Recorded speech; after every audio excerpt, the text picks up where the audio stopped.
We do. We do? Yeah. So you say... Where are those? Those will just be shown on the screen. Wait, well, like, where are these? Oh, you don't do it. Was it after this? The player cards are not on there. You read them up there. So it's going to say, like, Elena Swinner. Or so you say, like, number 1. Or Elena Swinner, wide receiver, number 1.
It's a beautiful night for football here at Salter Stadium as we await a matchup between our very own Arcadia Apaches and the Muir Mustangs.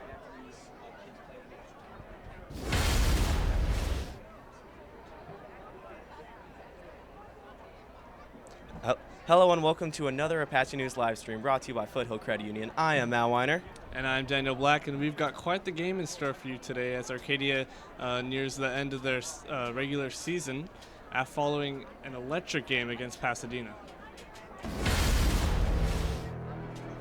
Last week was a real storm both on and off the field over at Pasadena Victory Park. The Bulldogs came rushing out of the gates just fast as lightning pouring over the Apaches in the first quarter, drawing first blood thanks to some key interceptions, but Arcadia didn't stay quiet for long as the Thunder was quickly rolling through the Pasadena foothills.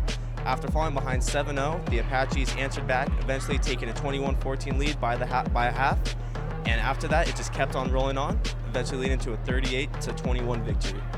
Yeah, unfortunately, while not much of the second half of the game was shot due to the weather constraints, the Apaches played on, continuing to rain down on the Bulldogs and keeping them at bay until being able to successfully score a 38-14 win over Pasadena.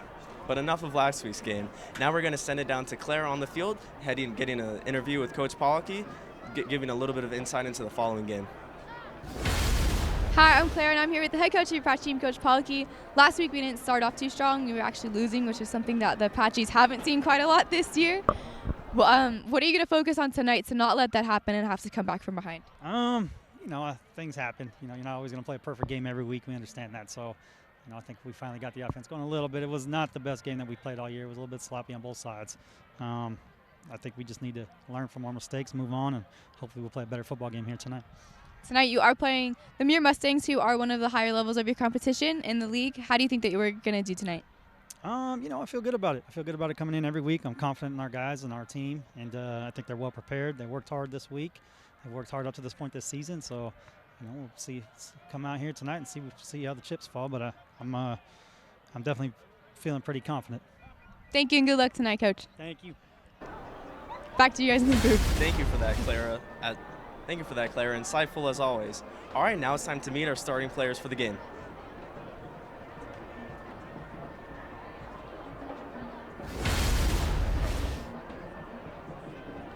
Number 12, Dylan Guerra, junior quarterback.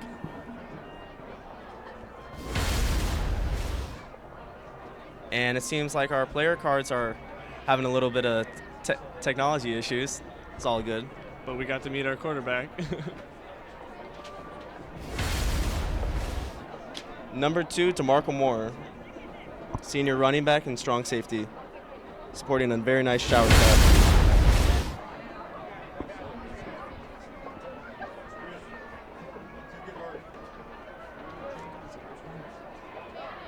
Yeah, heading into this game, it's going to be a really deciding factor for the Apaches about whether they get into the playoffs or not. Yeah, definitely. They're able to lose 2 games before getting completely kicked out of the playoffs, but it's only going to take 1 for Muir. So if Muir loses today, they're out of the playoffs. All right, now we're just going to have to wait for the game to start. Stay tuned.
Ladies and gentlemen, welcome to Arcadia High School and Soldier Stadium for tonight's Pacific League varsity football game, bringing the visiting Muir Mustangs to face our own Arcadia Apaches. The Arcadia High School Marching Band is participating in a competition tomorrow in Northern California, and taking their place tonight, we have some special guests. Please welcome the combined Arcadia Middle School Band from Foothills, Dana, and First Avenue.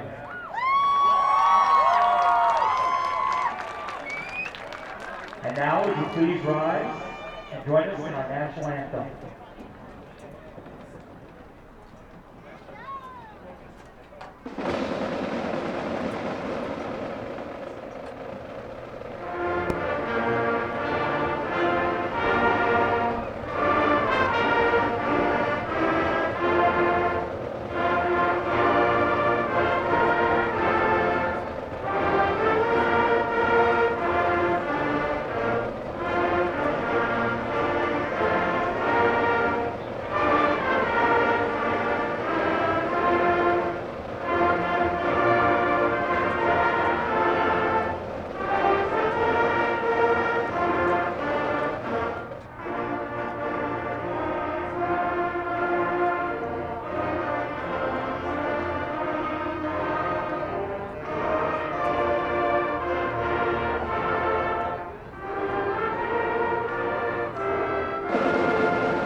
We're going to introduce the starting lineup for the Arcadia Apaches. This is their offensive starters for this evening. Starting off tonight at quarterback, we have number 10, Dylan Guerra.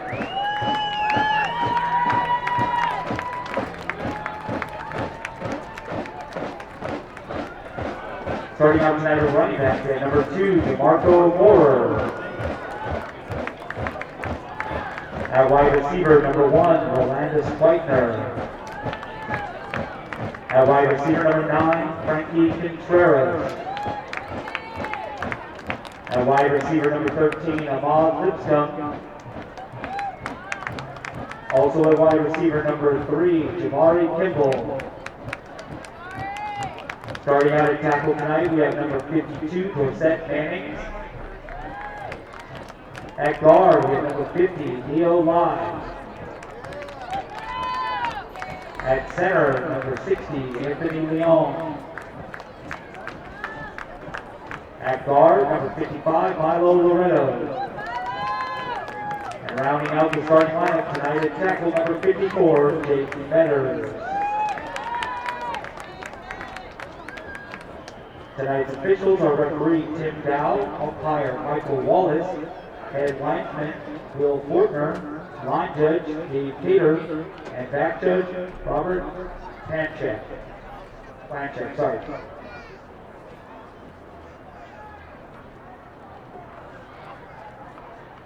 And once again, the Arcadia Fire Department is selling breast cancer awareness t-shirts over by the main entrance for $20. All proceeds are going towards the city of Hope.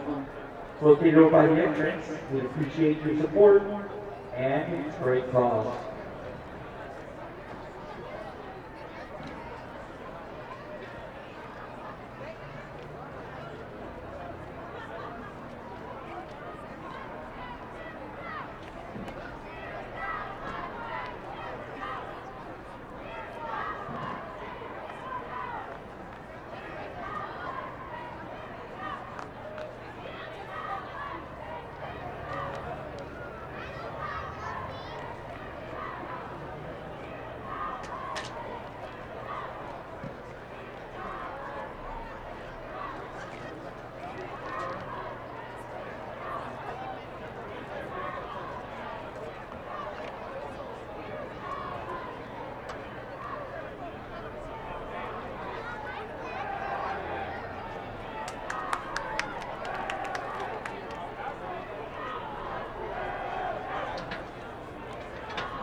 So a little bit of intimidation going on in the game right now. We usually see our Apaches go to the other sideline, but this time they're staying on the A and giving a little bit of trash talk to the Mustangs. This is going to be a very highly anticipated game because there's a lot of personal relationships between these players. A lot of these players went to McKinley High together and Wilson and some of the other Pasadena middle schools. And there looks like our Apaches are going to be receiving. Back there will be DeMarco Moore and Rolandis Whitner. Yeah, definitely going to be one of our more emotional games. Yeah. A lot of these players went to middle school together. They've done a little bit of high school together. I believe there's 2 cases where the players transferred to Muir, and so they know each other. And they're just. It's definitely going to get a psychological effect in this game. It's definitely going to get very emotional, maybe a little dirty. I don't know, but there's definitely that aspect to look out for in this game. Yeah, Jalik Stevens and John Freeman, both seniors, both have played a good amount of our football at Arcadia. John played his gave his sophomore campaign, was amazing for the Apaches, had 7 or 8 touchdowns, and was a big target for Max Davila. And then Jalik Stevens has been an all-league the past couple of years. One season, his first all-league season was as a sophomore for Arcadia. Just in one game against Bell Gardens, ran for over 400 yards, I believe, somewhere around 400 yards on 11 carries and had 4 touchdowns. And we're ready to get this game started right away. And it's going to be a squib kick picked up by, looks like Torrey Brumfield. Makes a man miss and heads up to about the 38. Yeah, definitely great job by Torrey. He definitely picked it up. He got a little confused there in the middle, but then again, there wasn't a lot of places for him to go. I definitely think he executed as well as he could have, and definitely great starting placement for Arcadia. It's a little shy of the 40, but that's definitely good ball placement. I think they can do a lot with it. Yeah, and we're going to be looking to see junior stud Dylan Guerra is ready to do his thing today. Did have a little bit of a shaky start against Pasadena last week after only throwing 2 interceptions on the whole season, threw 2 in the first quarter. But Dylan, as always, is looking to bounce back. We have 4 wide. Going to be a man in motion. Frankie's in motion. Going to be a double reverse, a pass, and that's Ahmad Lipscomb with room to run. He is going from the 15, the 10, the 5. Ahmad Lipscomb touchdown on a double reverse. What a way to get this game started. Who would have thought that Maxie would draw this one up? That was executed perfectly. Just look at how they do the double reverse and how he just throws it, and the dude's wide open. And he's able to make that catch. He's able to dodge a tackle and is able to go into that end zone. I mean, how much more perfectly can you start a game? Yeah, what a big ballsy play by Coach Maxey. But, I mean, he knew what he was doing. He knew that he had to call something special. And we see Rolandis Whitner and Ahmad Lipscomb pumped as ever on the sideline. What can't Rolandis Whitner do? Yeah, that guy, I thought he was all legs, but he's got an arm. Yeah. You see that? That was a nasty throw. And a blocked extra point, Mr. Automatic back there. However, it was not his fault, but I believe that's his first missed extra point on the year, so it's going to be 6-0 Apaches, and we're going to see Mr. Automatic back there ready to give a touchback. Yeah, definitely not a great moment for him. Definitely inversely from how he played yesterday when he was psyched on the sidelines last game against Pasadena when he made his tackle against the other team. He kicked it. No one was able to get him, and he did a slide tackle and got the guy. He was definitely ecstatic about that. Definitely a highlight of his kicking career. And,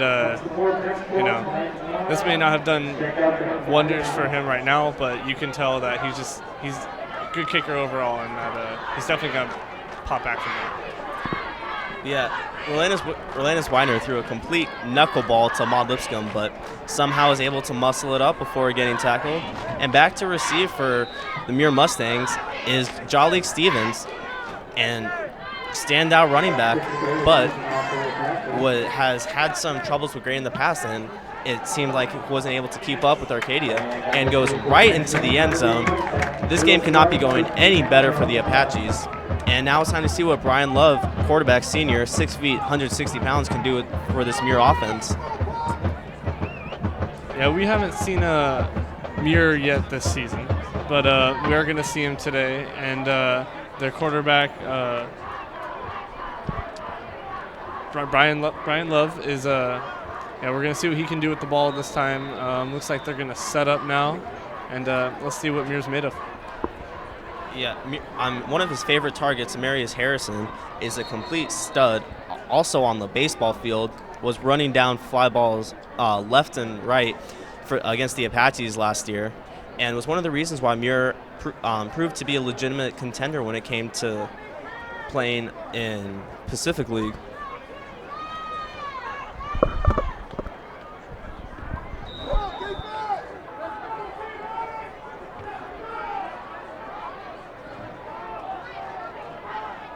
Man in motion.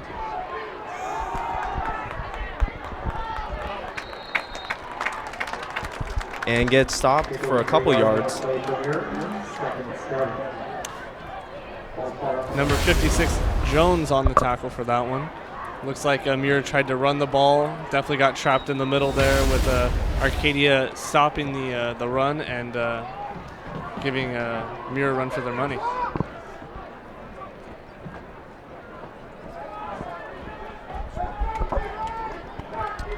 Love looking to manufacture the offense right now. Steps back, ready to throw. Number 4 catches it and drops it. Just a complete butterfingers from number 4, Marius Harrison, actually who I was mentioning earlier, and just got a little bit scared from the footsteps coming from big Deontay Bevel, making 5'8" look as huge as possible. Matt, you're disappointing me. You're talking up Mr. Harrison here, and I don't know. I'm a little disappointed, Matt. Yeah. Well, we could definitely look for him to improve on throughout the rest of the game. And then on a 3rd and 7, Love's going to have to throw. Jake Metter's going to be blitzing up the middle with time to throw. Launches it. He has Harris, and a step too far. Wow, that could have been a dangerous play, but Deontay Bevel played some solid corner. Yeah, and if you see there, Jake Metters, number 54, goes in and tries to make that a sack, but the ball leaves the hands right before he's able to. Yeah, Jake Metters, I mean, as soon as you start to see him blitzing up the middle, it's a scary sight. Frankie Contreras back there to return. A little bit of return issues from our Apaches last week. There was a couple dropped, there was 2 drop punts. One of them ended up being a flag on the play, so it got erased. But Frankie, that was Rolandus that did that, and then Frankie dropped one. And this is a much better punt than the ones we saw at Victory Field last week, or at Victory Park. And it's going to be down at the 27. Yeah, down at the 27.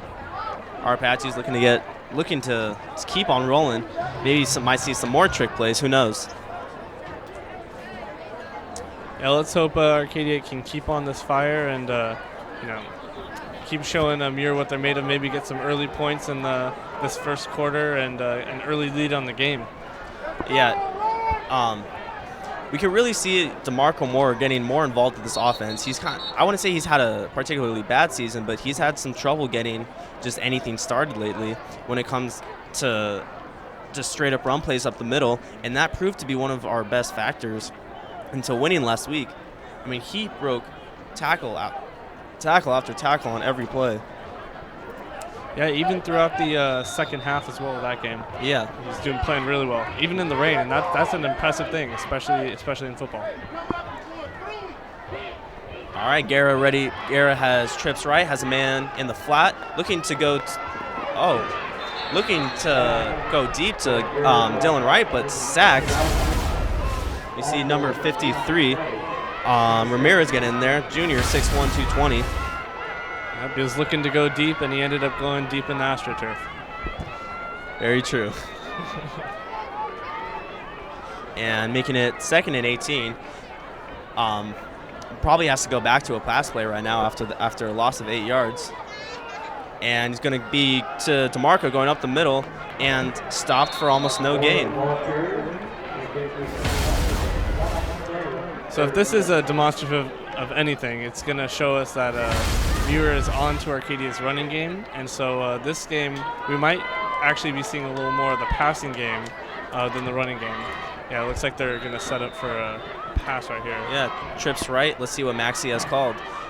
Went to the hard count right now and did not work, but has just been so successful, especially against undisciplined teams like Pasadena. But with only one safety back there, you got to be expecting something deep. And Garrett looking to throw, has to step up in the pocket, doesn't have, stands up, makes a couple men miss, and this might be going for a first down. And doesn't go for a first down, but what an amazing job by Dylan Guerra turning nothing into something. Oh yeah, absolutely. Being able to play under pressure like that, I mean, that's just something you look for in every quarterback, and I think he did a fantastic job at that. Being able to get that first down when he has nothing. Ooh, was that a face mask? Yeah, it's going to be short of a first down, and going to be punted away by Christian Reyes. I haven't seen a lot of punting by the Apaches. If they are, usually when they're this close, they'll go for it. But it just is on their own side of the field, and it's just a little bit too risky this early in the game. And back to return for the Mustangs. Looks like it's number 22, Jalik Stevens. Good snap and punts it away. Not a great punt, and just kind of dies in the turf. Picked up by Metters at the 43. Do not get to see a return there. And Muir is about to have a second take at this Apaches defense. And after watching the Apaches, I really believe that their defense is stronger than their offense. It just seems like their offense kind of takes a while to click and it's kind of hit or miss. But this Apaches defense is so stout. I mean, just led by Chris Wilson and Jake Metters. Yeah, absolutely. And I think what we're going to see today, Matt, is that actually our linebackers are going to just, from what I've seen before, I think they're just going to go right through Muir's O-line and really give the quarterback some pressure. So let's see that what Mr. Brian Love has in store for us. See if he can take the pressure. And it looks like it's going to be offsides. Going to be going forward 5 yards against the Apaches. Yeah, it's a little bit of encroachment right there. Looks like that might have been Darion Jones, number 56. So a little bit of undisciplined play early from the Apaches.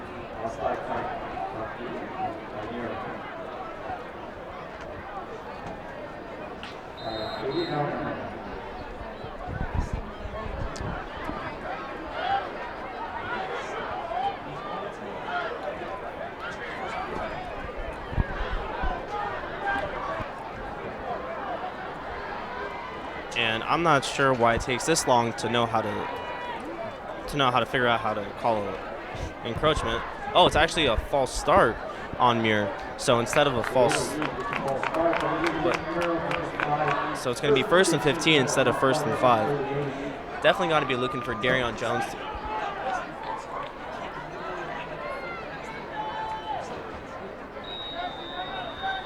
Got to be looking for Darion Jones to be making a big force. I mean, last week just completely plugged that nose tackle hole and goes up the middle to Jolly Stevens, has a hole, and bounces off a couple defenders before being dragged down by Rolandus Whitener.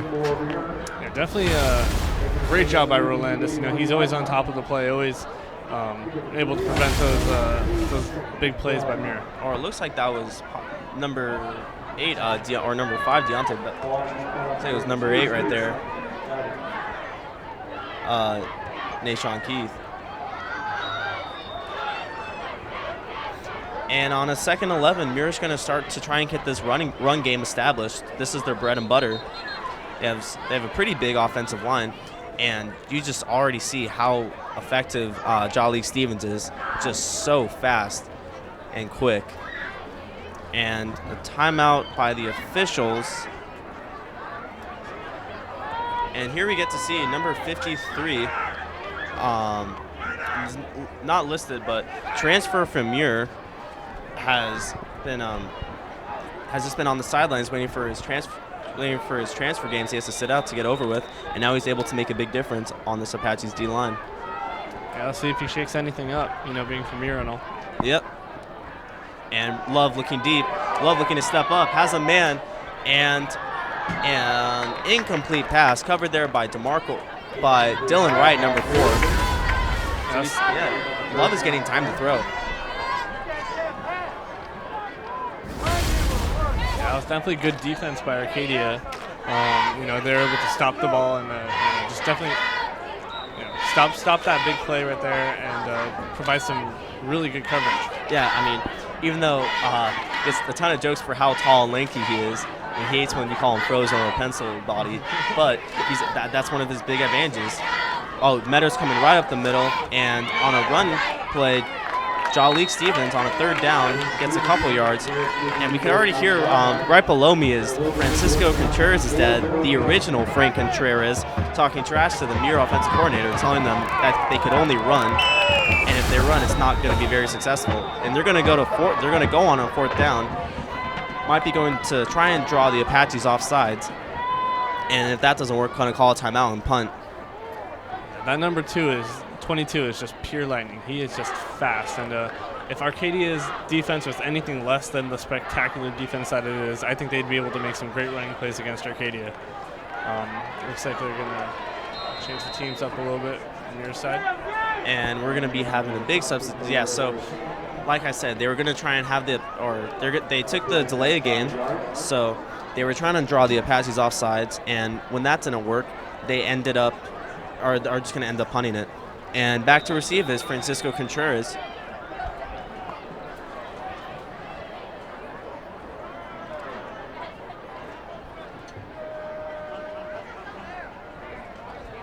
And punted away and almost blocked. Not going to be a chance to, yeah, so this ball goes straight out of bounds at the 39-ish.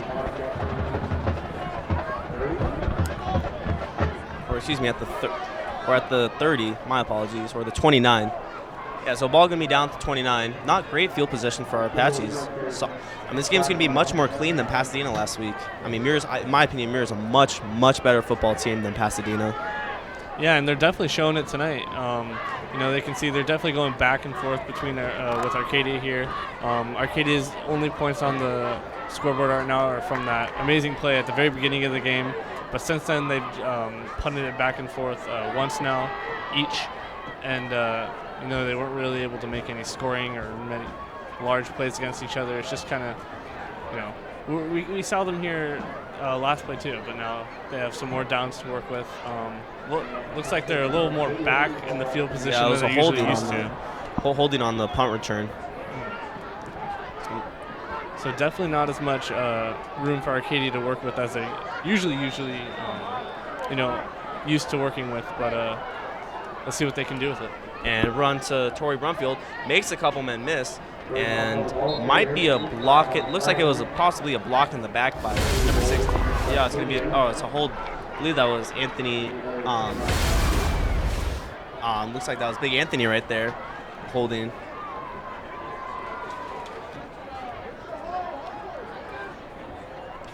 And you still see I believe that's Torrey Brumfield back there, a little tic-tac. And he knows how to be nimble. He really knows how to get in between all the A, B, and C gaps and make his way up the middle. And so now the Apaches are going to have it on the going to be 1st and 20 for our Apaches.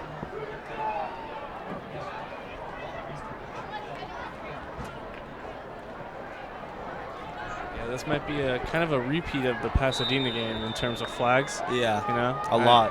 Tons of flags. Yeah, and Guerra dropped back, looking to throw to his right in the middle of the field. He has Jabari Kindle, and what a job by Dylan Guerra finding Jabari Kindle in the middle of the field, just on an easy post route. And NTF family. Wide open. Jabari was definitely wide open, and Dylan made a fantastic pass to him.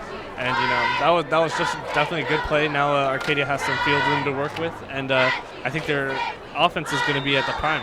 This is what they're used to. This is what they practice on. and we're definitely going to see the best of Arcadia's offense right now.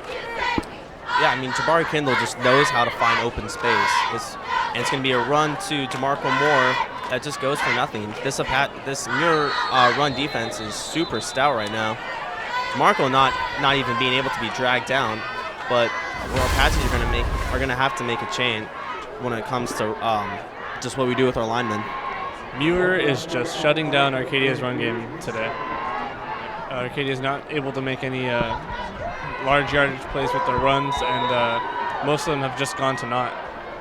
Yeah, and now and on second down, expect our Apaches to start passing, or get this pass game going again. And it is going to be a pass play. Going to be Jabari Kindle once again on his just tried and true 5-and-in route where he just sits so perfectly, and that's not good. That's looks like not he's good. hurt. Jabari Kindle is in a ton of pain. Looks like he possibly rolled his ankle, lower extremity injury. But I mean, that play is going to be coming back, and we might actually have to have a repeat of what happened last week against Muir.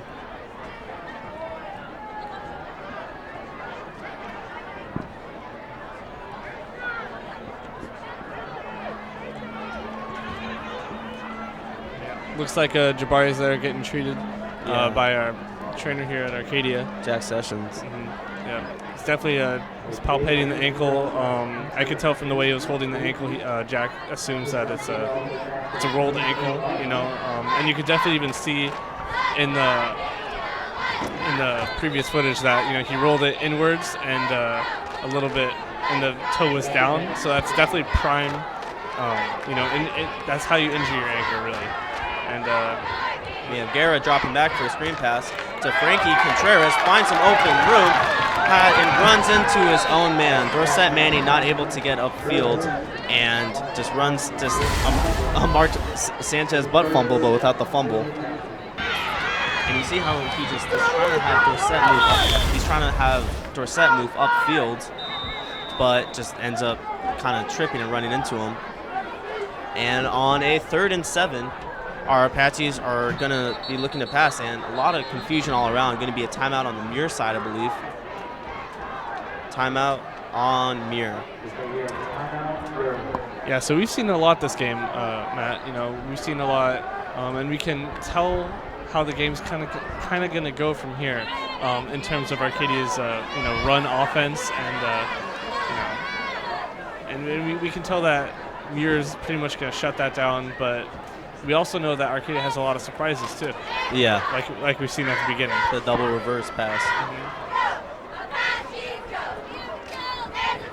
So what do you think the coaches are saying to the players right now? What is the coaches trying to get into the players' heads? It looks like our new offensive line, or our new line coach, Mike Mooney, is trying to get them to start kind of moving to hopefully getting them to just hype them up, because he's really angry. And I think he's just disappointed with possibly a lack of effort and just holding penalties. Yeah, Arcadia is definitely playing a little sloppy, definitely a little undisciplined, and those are just some of the things that are really easy to avoid and would do wonders for our game. Yep, and on a 3rd and 7, Apache's going to be looking to pass. And a man at Rolandis Widener is in motion, going to be thrown to... Looks like that is Francisco Contreras for a first down. Steps out of bounds on the 35. What a job by Guerra stepping up and just making the throw. Oh yeah, Frankie wide open there, able to make the catch. Steps out. I'm not sure if he was trying to stop the clock or if he was about to get hit, so he stepped out there. But here we are. Yeah, now our Apaches have some momentum going right now. They usually like to run when it's like this, and they already have, looks like almost Mark Anderson, former Apache, we have a 3rd former Apache on the field for the Mustangs, Mark Anderson, 2nd team All-League last year. And it's going to be a pass going deep over the top, and Ahmad Lipscomb makes the catch, and wow, what a job. Just Guerra completely threading the needle, going right over top of the safety. And that's, I think, one of the most important parts for our Apache's offense is knowing how to read the safeties And because our guys can easily beat any of these, in my opinion, Muir cornerbacks in a one-on-one. All they have to worry about is what happens when they get past them. Well, Matt, you called it. You said that Dylan Guerrero is going to come back from his low against Pasadena, and he definitely has. With that play there and with the ones that we've seen. And a little bit of confusion, and Landis Winter skirts and makes it to about the 3rd-yard line, but definitely an awkward play. It looks like they even sent Chris Wilson in there, usual linebacker, and we do see our Apaches kind of go to that formation where there's a man behind Guerra and one to his right or left. It looks like DeMarco Moore changed his number to number 5. He's no longer number 2, I believe.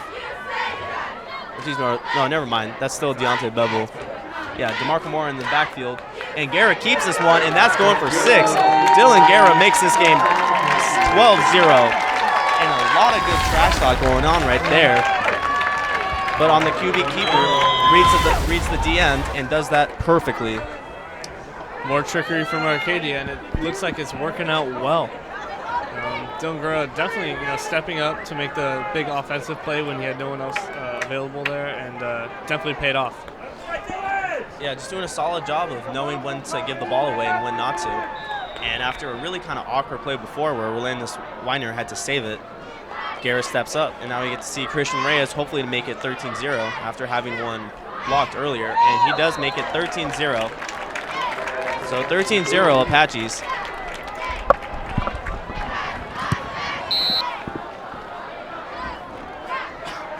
Amazing play by the Apaches. We saw, since the last time out that Dylan Guerra has really stepped up. He's able to thread the needle. He's able to make fast offensive running plays. He's able to score when he can't give the ball away. And that's just, I find that extremely impressive. Yeah, no, it's really impressive the way Guerra is able to lead this team downfield. And this could be a high-scoring game for our Apaches. I mean, it would be nice to, after seeing this as kind of a rivalry game, it would be nice to see if they could just shut him out right away, and then that'll be that. And back to receive, number 22, Jalik Stevens. So, Matt, how do you imagine that Muir's feeling right now? Just like they just got kicked in the gut. I mean, they've definitely been, I believe there has to be some social media trash talk going on, especially with Dorsett Manning and Jalik Stevens dropping diss tracks against each other. So a little rap beef in this game as well, a little Drake versus Pusha T, and just goes completely out of the field of play. What a job by Reyes. I mean, he's just been so consistent for our Apaches, and being able to almost count on having the other team down on the 20 and making them drive 80 yards, it just gives such an advantage. Oh yeah, that guy, he's got a cannon for a leg. Let me just tell you. He's definitely, given Arcadia a lot of defensive power against Muir, because now they have to make up all these yards, and Arcadia's defense isn't going to allow it. And another thing it eliminates is a ton of penalties and just guys getting hurt. You see a lot of injuries just on plays where, it's going to be a run up the middle. But yeah, you see Jalik Stevens goes for maybe 1 or 2 yards just on a quick handoff. But you see a lot of guys getting injured on blindside blocks and just big hits, and that's what it eliminates. Excuse me, it looks like that was number 15, Tyrone Clark. You're absolutely right about that, Matt. Those punt returns, they are the number one, play in football that injures players. So it's good for Arcadia to be able to avoid that. Exactly. Yeah, now we see just the basic I formation with Stevens in the backfield. And it's going to be a pitch to Stevens, going to take it outside, has room to run, and Jake Metters just putting his foot in the ground. However, gain of about 4 or 5 on the play. We're going to make it 3rd and 1, and wow, Jake is just so strong. Just talk about Jake. He is amazing. 6'3", 215 pounds of At pure least. brick wall. Yeah. I have no idea how I'd, be able to look at that running at me. Yeah. Oh my gosh, I would. Expletives, my friend. Yeah, many 4 letters. All right, now we're gonna have to. Most likely gonna see Muir run this up the middle. They're gonna make Jalik Stevens the main counterpart of this offense. They know that he's one of their only guys who has the ability to, just when it comes to open field, just make plays. And it looks like they're going to go back, or they're going to go to a fullback, and it's going to be a first down. Even though he's getting driven back, I believe it's going to end up as a first down. Jake Metters there to provide his brick wallness to the for Arcadia's defense there. And another thing we see is big Darion Jones, otherwise known as Pops. I mean, he does an excellent job of plugging the hole and just stopping the middle of the field. If you've seen all the plays with Jalik, the run play has been designed for the B gap between the guard and the tackle, and he ends up having to bounce it out because there's just the clog right there is closed, or there's a hole right there that's clogged. Excuse me. And on 1st and 10, back to the I formation, and it's going to be a QB keeper. This might go far, folks, and that goes for a big game until being tackled by Roland Swidner. That's impressive. Yeah. When Muir has the room to run, they will take it. And that's definitely something that Arcadia has to watch out for.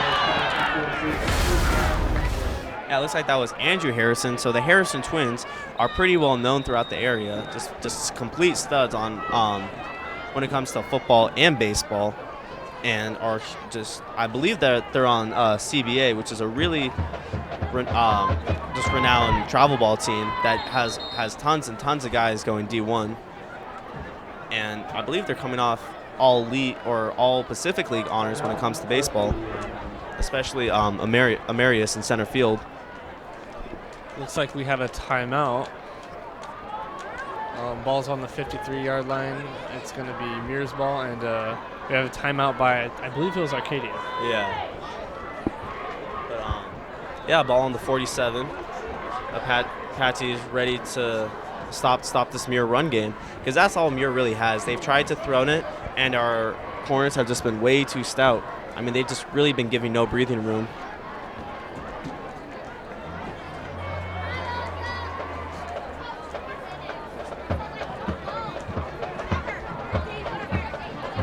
And the Apaches are heading back on the field. Excuse the voice crack. And we're going to see Jalik Stevens. He's going to get 25, 30 touches this game, I believe.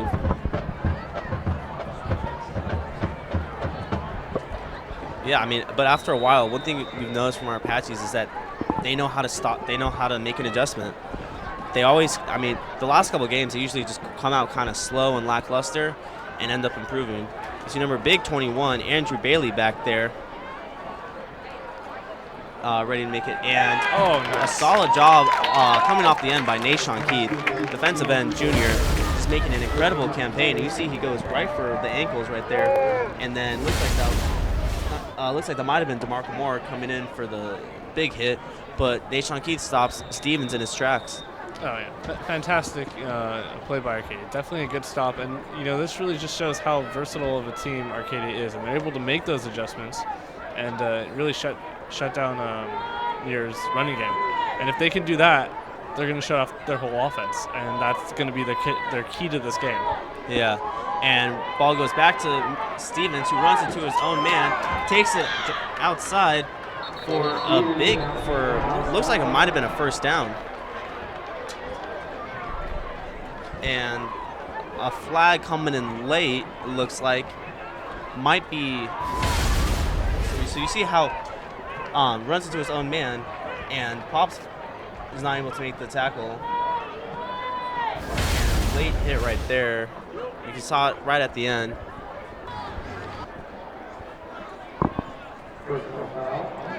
Yeah, you saw I wasn't able to catch who it was, but you definitely saw a black jersey flying through when Stevens was out of bounds. And gonna move Muir up. Hopefully this isn't a game like last week where there's just penalties upon penalties. Oh my God, we were playing flag football that week. Yeah, it was just, it really felt like every other play was a penalty. It was some random holding call. But nonetheless, our Apaches are looking to make a stop, and Bailey goes for a big gain, cannot be downed, and finally DeMarco Moore makes a play.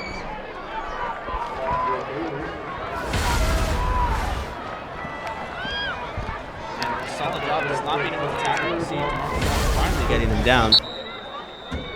But as good as a running back Moore is, I think he might even be a better safety.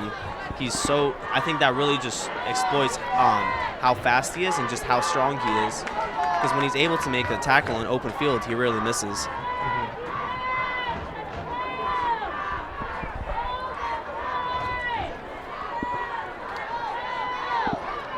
Looks like Muir's going to try and run it up the middle, only to be met by Arcadia's linebacker, and they're not able to do anything with that. Yeah, ball goes nowhere, and it's supposed to be kind of sneaking it up the middle.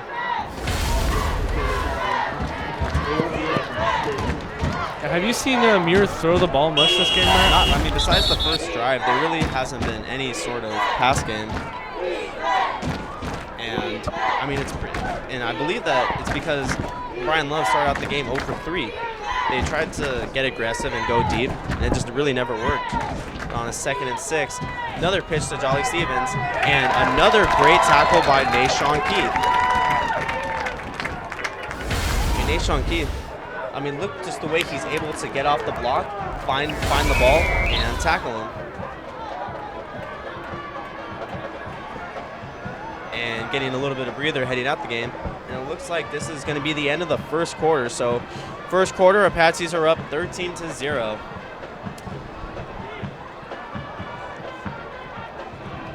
Yeah, so we saw a lot this quarter. We saw, Arcadia is able to make some versatile plays and able to really shut down Muir's offense, especially the running game. They're kind of getting wise to how Muir's tendencies to run the ball, to give it to their quarterback, to give it to number 22, Stevens, and Arcadia is aware of this now, and they're able to really shut it down, and that's what we've seen a lot towards the second half of the first quarter. Yeah, that last drive, we saw Nashawn Keith making some big plays, and then we see Jake Metters also having some big tackles right there. And yeah, that's one thing we see our Apaches do, is that as soon as you kind of you move the linebackers up, and you're just going to have to trust the corners when they're in one-on-one coverage to make a play. You're just going to have to, really just going to have to put a lot of faith in these corners that when these Muir guys go deep, they're able to cover them, because there might not be a lot of safety or not a lot of safety help over the top in case one of them gets burned. But I would say probably B+, A- effort to begin the game for the Apaches. Up 13-0, and this Muir team is by any means not bad at all. They're very good, especially being playing the same league as Arcadia, and they have a lot to lose this game too, so you can tell. Yeah, and that play is definitely going to be coming back. There was an obvious hold on 53, so it's going to be about 3rd and 16 now. Yeah, you saw that at the end right there. Because 53 would have made the play, and he actually had his chin strap ripped off his helmet.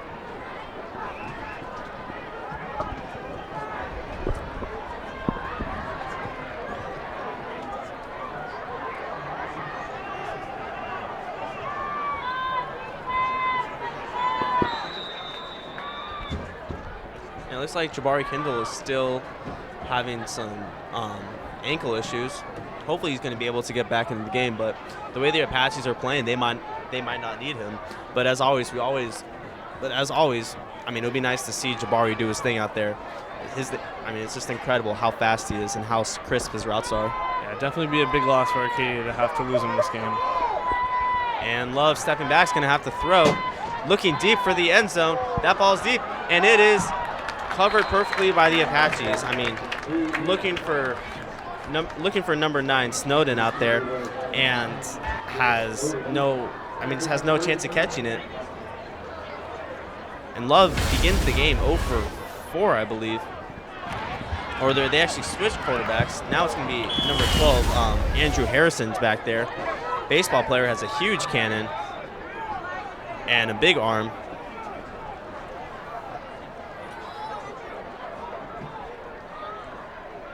Looks like we have number 53 coming off the field.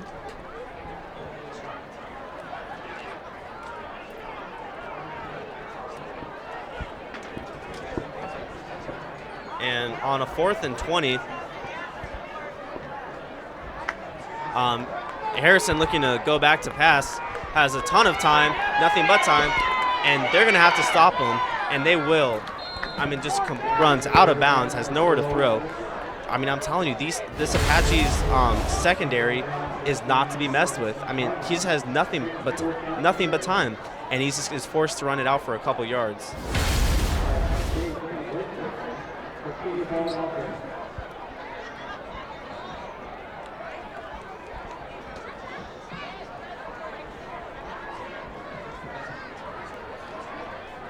Yeah, so sad to say, Jabari is injured pretty badly. It looks like he's most likely going to be out of the game.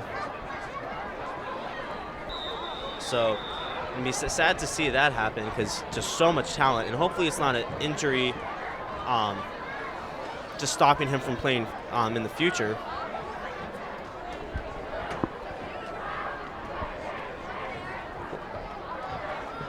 Hopefully we have him back for TV next week. And Guerra on the run throws to Maud Lipscomb. And he might be gone. And breaking tackles left and right. Looks like he broke 3 tackles on just a simple 5 and in up the middle, or excuse me, on a simple out route. And he just sits and is so fast, he cannot be stopped. That's 2, and 3 gets it. Yeah. Breaking tackles everywhere, just pure speed. Definitely a great offensive player for Arcadia. Yeah, and we have trips left. I mean, the Apaches might have to just ditch the run game altogether. It looks like Muir's been able to stop it, but these corners are not able to handle our Apaches receiving core. And it's going to be a run that looks like it was a read option that ends up going to Torrey. And it's just reading the. I mean, it looks like Guerra should have kept that ball the way the defensive end was. Defensive end just committed completely, and if Guerra keeps that ball, he might be going up the side of the field for 15, 20 yards, making it 2nd and 6, or 2nd and 7, excuse me. And now we have DeMarco Moore in the backfield, and Guerra looking to throw, has men covered, but he does have Francisco Contreras in the flesh, and takes a big hit, and not sure, and it looks like leading with the head. That's going to go 15 yards to the Apaches. It looks like there's Frankie's definitely not pleased about that. You can see the ball thrown there. Looks like here's a dirty hit coming in. Might be targeting. Oh, yep. Yeah, just leading straight with his helmet. Yeah, that's not cool. Especially, you don't want to see these kind of things in high school. Mm-hmm. Even in the NFL, these are just some dirty plays. People can get hurt doing that, and that's why we're going to have calls like these. Definitely some big yardage plays. Definitely big deterrents for teams to not play so dirty and rough. Definitely not cool. But I mean, Frankie loves it. He really loves the competition, and he's just really is a true athlete and wants. No pun, but really just wants all the smoke. He's ready for whatever comes his way. And it's going to be going for about 15 yards. So now it's going to be on the 9 for the Apaches. Previously it was on the 24. So it looks like it was possibly just a spearing call. Our Apaches are on the 9-yard line. And Guerra with doubles on both sides. DeMarco Moore to his right. He might be just going straight for the end zone right now, and Guerra's rolling to his right. DeMarco Moore picks up the block. He has going to the end zone and almost picked off. Really nowhere for that play to go. You can see Duggar right there a little bit under pressure and almost picked off there. That would have been a great play from Muir if they're able to get that. Yeah. Definitely a reach. Really would have been probably the best catch of this game. And you see Chris Wilson going back into this game. Used as he might even be used as a blocker or a tight end. We saw Jake Metters last year play a good amount of tight end, and I see a lot of similarities between the way he and Chris play. Oh yeah, those guys have similar, body type, similar play styles. And a completely botched snap. but Chris catches it, and Chris takes it into the end zone for a touchdown. What can he do? First league pitcher in the offseason, and right now, just after a botched snap, Guerra has nowhere to go, dumps it off to him, breaks one tackle, goes head up, and wow, what a play. Tyrone Clark does not want any part of Chris Wilson anymore. Yeah, that was a fantastic play. And he's Chris Wilson, he's a 6'3", 210 pounds, definitely similar to Jake Metters like we were talking about before. And I just want to say one of the nicest guys on the team as well. Yeah. And definitely a great play by him.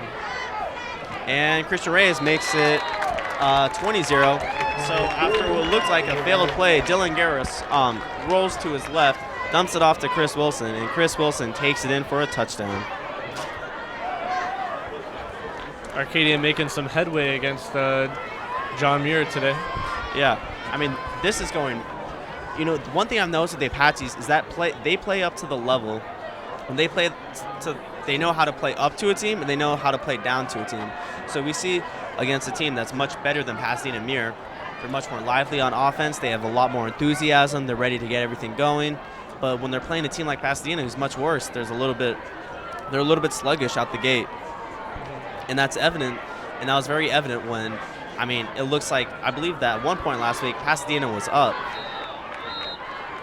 Yeah, Pasadena was up at the beginning, and Arcadia had to play catch-up and maintain the lead. And that was a little bit scary because they should not be losing to a team like Pasadena. But they're showing their true potential now, and, what else do you expect from Christian Reyes? What else is there?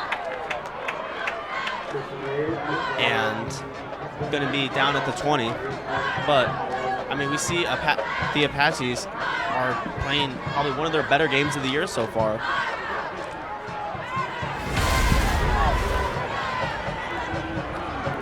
I was looking forward to this game, and I'm glad I was, because I'm definitely not disappointed. Yeah. There's action at every turn. Arcadia's playing well, Muir's playing well, and there's it really makes our jobs easy. No, for sure.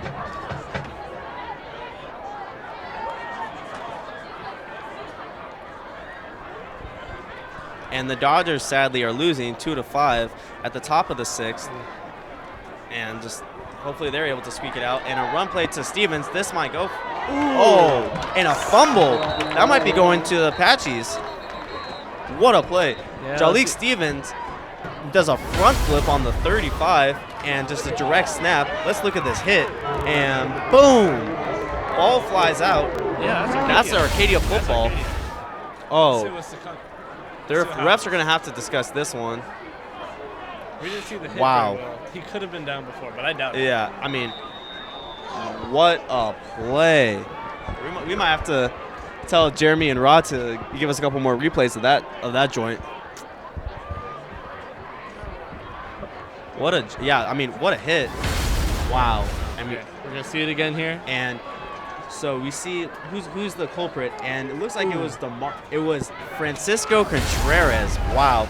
And Harrison has a man deep, and out of his hands. Looks like it was trying to be some brother-to-brother connection. And once again, Deontay Bevel playing lockdown. Just giving these guys, with how fast Deontay is, Harrison knows that he's going to have to throw it deep, and because of the way Bevel's able to run it down. Yeah, like you were saying before, Matt, Love and Harrison kind of have this definitely a good connection, and when they're together, they're unstoppable, except for when Deontay Bevel comes into the play. Definitely some great defense by Deontay, able to stop that play. Yeah. That would have been that would have been a huge. That ball, the way Harrison was running, was about to be a Harrison-to-Harrison connection, but the way they were running, it looks like that could have been going for a touchdown with the amount of momentum. And looking to throw again, and that one's caught. Does not look like it'll be for a first down, though. Depending on the spot on the field, very close. And we see, another QB. So first Brian Love is back in the game, and Chris Wilson on the stop right there. And it's not going to be enough for the Apaches. It's going to be a first down for Muir.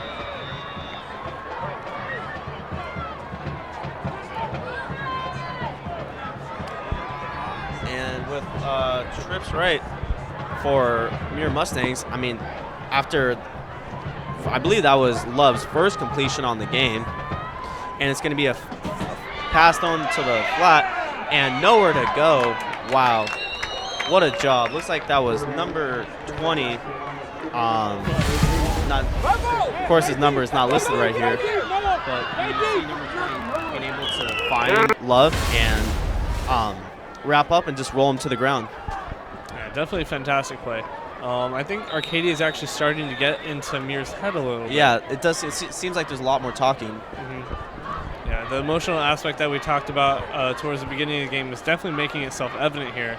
We definitely had some talking, some jawing off. A little before bit the game. Yeah, definitely. And it looks like we're going to keep seeing that throughout. And it's going to be a run going to the fullback. And, this could be dangerous. Hopefully, Widener could run him down. Widener has some room, and he does. Wow. It looks like that was, Ahmad Lipscomb. Ahmad Lipscomb number 13, Ahmad Lipscomb runs him down. But one broken tackle, and he's gone for, it looks like that was 50, 60 yards.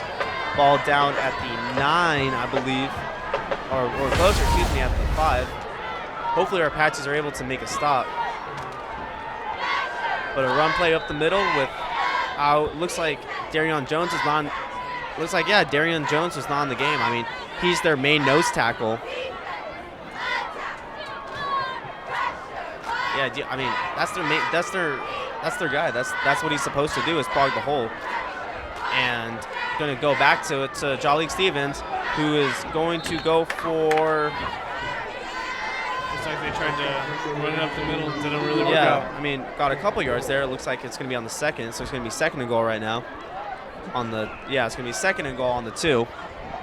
This isn't great for Arcadia. But, going back to that play, Lipscomb, I'm really just glad he was able to get that one-on-one tackle. That's definitely up to speed and agility. And then once you wrap him up, to keep him wrapped up, definitely good play by Lipscomb. Yeah. All right, now we're going to, they might just run the same play again, or it might be a fullback sneak going to Bailey. And it is a fullback sneak going to Bailey. And Bailey's going to take this thing in, making it 20-6, 26 Arcadia. Muir's first points of the game. Good job to number 21, Bailey. Yeah. Just a real solid job about, just putting his head down and just driving with the legs. Definitely a key person to have as a fullback. Just definitely all strength and speed. Big guy. He's able to run the ball, hold on to it, and make plays like that where you have to break through a tough O-line that Arcadia is. Yeah. Not O-line. D-line. Yeah. D-line. Anyways, wow, an absolute unit ready to kick it through the uprights, and it is good.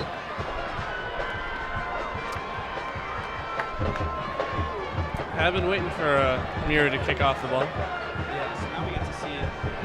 Originally, our Apaches, or there was a squib to Torrey Brumfield.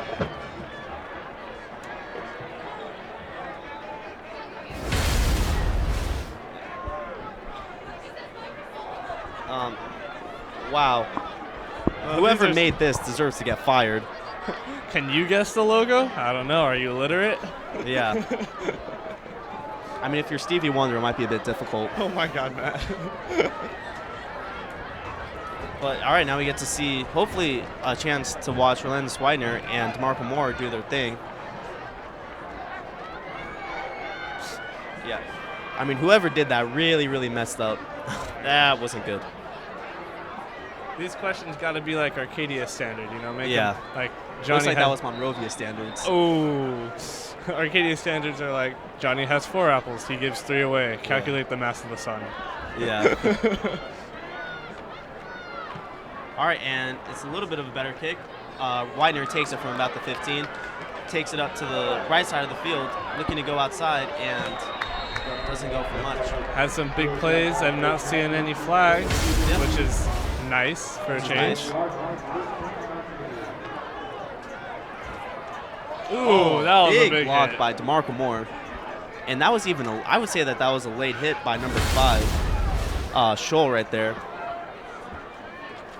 Yeah, DeMarco Moore, with how fast he is, he's more physical than fast in my opinion. I mean, you saw the big tackle he made on Jalik, or I believe big tackle on Jalik, and also he packs a punch. Yeah, he does pack a punch.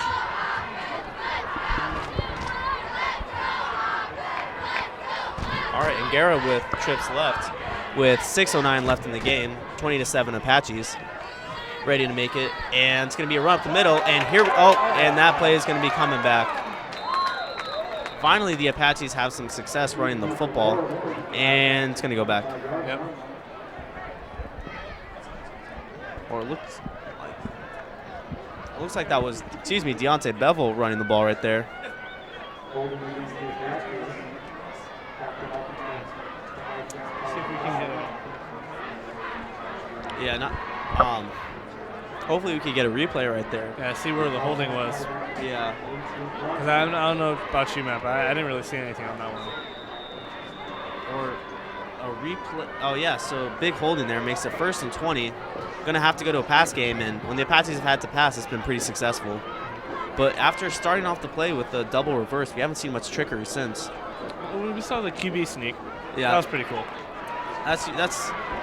Yeah. And that play just goes for absolutely nothing. A lot of confusion right there. And now it's going to be 2nd and 26 possibly. And you just see it goes for nothing. I mean, it's kind of a boss play call. And on a 2nd and 24, our Apaches are working with nothing. Yeah, it's a long way to go to the first down, and let's see if they can do anything with it, because otherwise they're definitely going to punt. And Guerra looking deep to Rolandis Widener, looking deep, and he hit him in the worst spot. Oh, looks like he hit his leg there. Oh, looks man. like he's coming. Oh, man. That looks like a hyperextension. Yeah. Sorry, guys, I'm coming to you from sports medicine. Yeah. Oh, man, that looked bad. Let's see if we can. And Guerra, I mean, a perfect throw. From right there. Has Rolandis, and it just looks like he just kind of landed awkwardly on it, getting stretched out, and it looks like he's in a ton of pain. Oh, yeah, oh, man. But, I mean, we've seen Rolandis Widener do this a ton, and he's able to bounce back. I mean, get injured early in the game, and looks like he's not going to be able to walk, and ends up coming back in the game and making a huge play. Yeah, that'd be, oh man, we really wouldn't be able to afford losing. Yeah, especially after Jabari. I mean, losing a lot of big fast guys. Yeah, losing this receiving core made up of Francisco Contreras, Dylan Wright, Ahmad Lipscomb, Jabari Kindle, Rolandis Widener. I mean, we've lost 2 of those guys. Now we're going to have to see some of the subs, some of the second stringers fill in. So we see Noah Nadavari getting in there, and we also might start see Deontay Bevel starting to get in there as well. Yeah, Deontay's primarily been doing a lot of defense work for us, and fantastic at that. Even though he's small, he's fast, and he's able to get into the receiver's head and really stop those big plays. But if you were watching Arcadia last year, you could also see that he was, on offense as well, and he did really well out there. So I think he'd be able to, bump back and be able to just fit right in where he left off last year. Definitely. Yeah, and now it's going to be 3rd and a mile for the Apaches. I mean, he's got to be expecting a pass deep. But there's no, on the right side of the field, so they're going, on the left side of the field, trips left. There's not a lot of safety help. And that should be it completely missed encroachment call by the refs. Wow. Obvious as ever. And Guerra's going to be looking to his left, and nowhere to go. That's going to be a sack, and going to bring it to 4th and forever. And it's a little trash talk going on. See some jawing with Dorset. Looks like that was Dorset Manning. And who was the guy he was feuding with? He was the rap beef was between Jalik and him, but that was not Jalik talking to him right there. Jalik doesn't play any defense. He's a strictly only running back. Gotcha.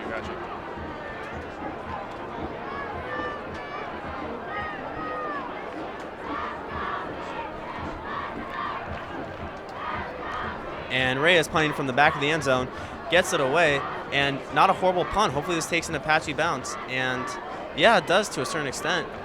The Mustangs are going to be starting with the ball from the 49. Yeah, and you saw number 16, Ty Caballero. And interesting thing about him, this is going to be his first season game.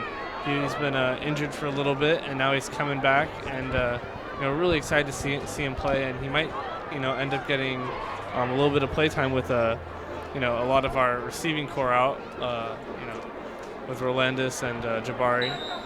Yeah. We're definitely going to probably see him get some playtime. So that'll be interesting. No, it would be. I mean, he's going to have to fill in for somebody next year, and we see Rolandis Widener stretching out right now. Hopefully, it was just a cramp.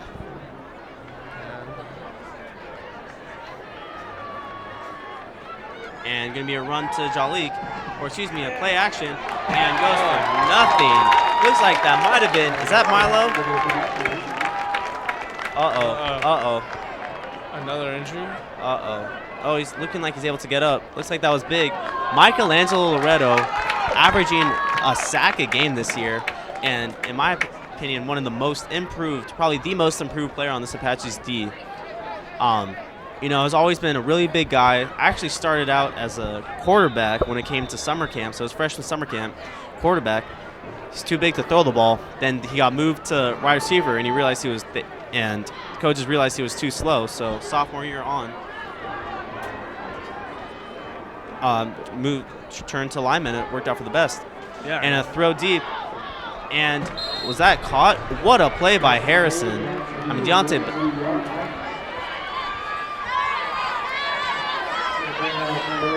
Definitely fantastic play by Muir. We'll see what happened there. Let's see what's the coverage. Perfect throw by Love. And Bevel was close to tapping that one away. And we see Milo Loretto over there, limping a little bit. Yeah, he did come up gingerly after that play. It looks like he was in a lot of pain.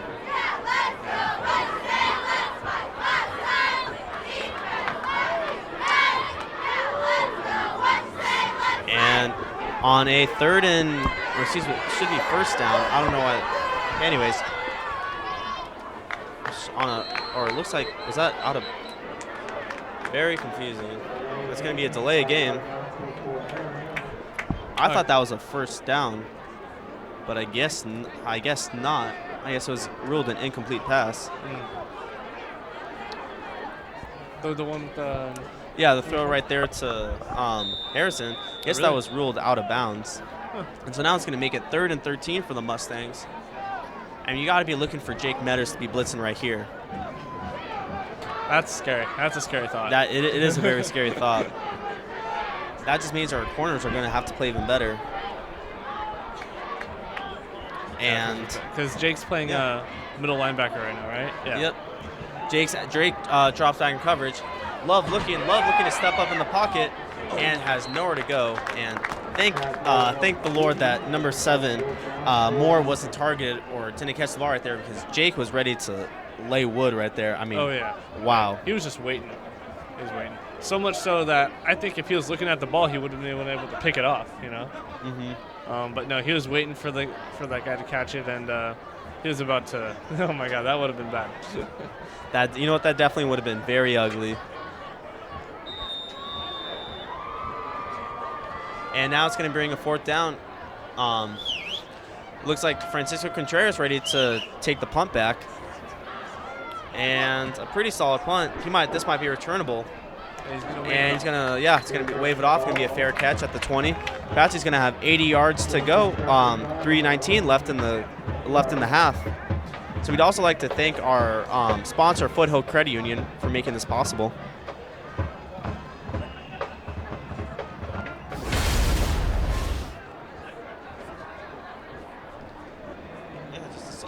Solid job by Contreras, able to grasp it, and it's a lot easier in this weather.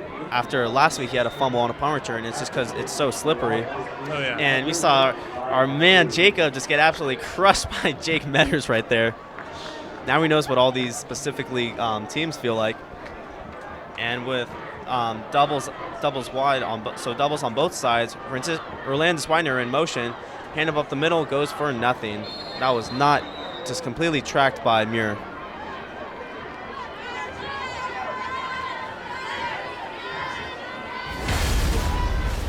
And yeah, I mean, DeMarco Moore just goes for nothing.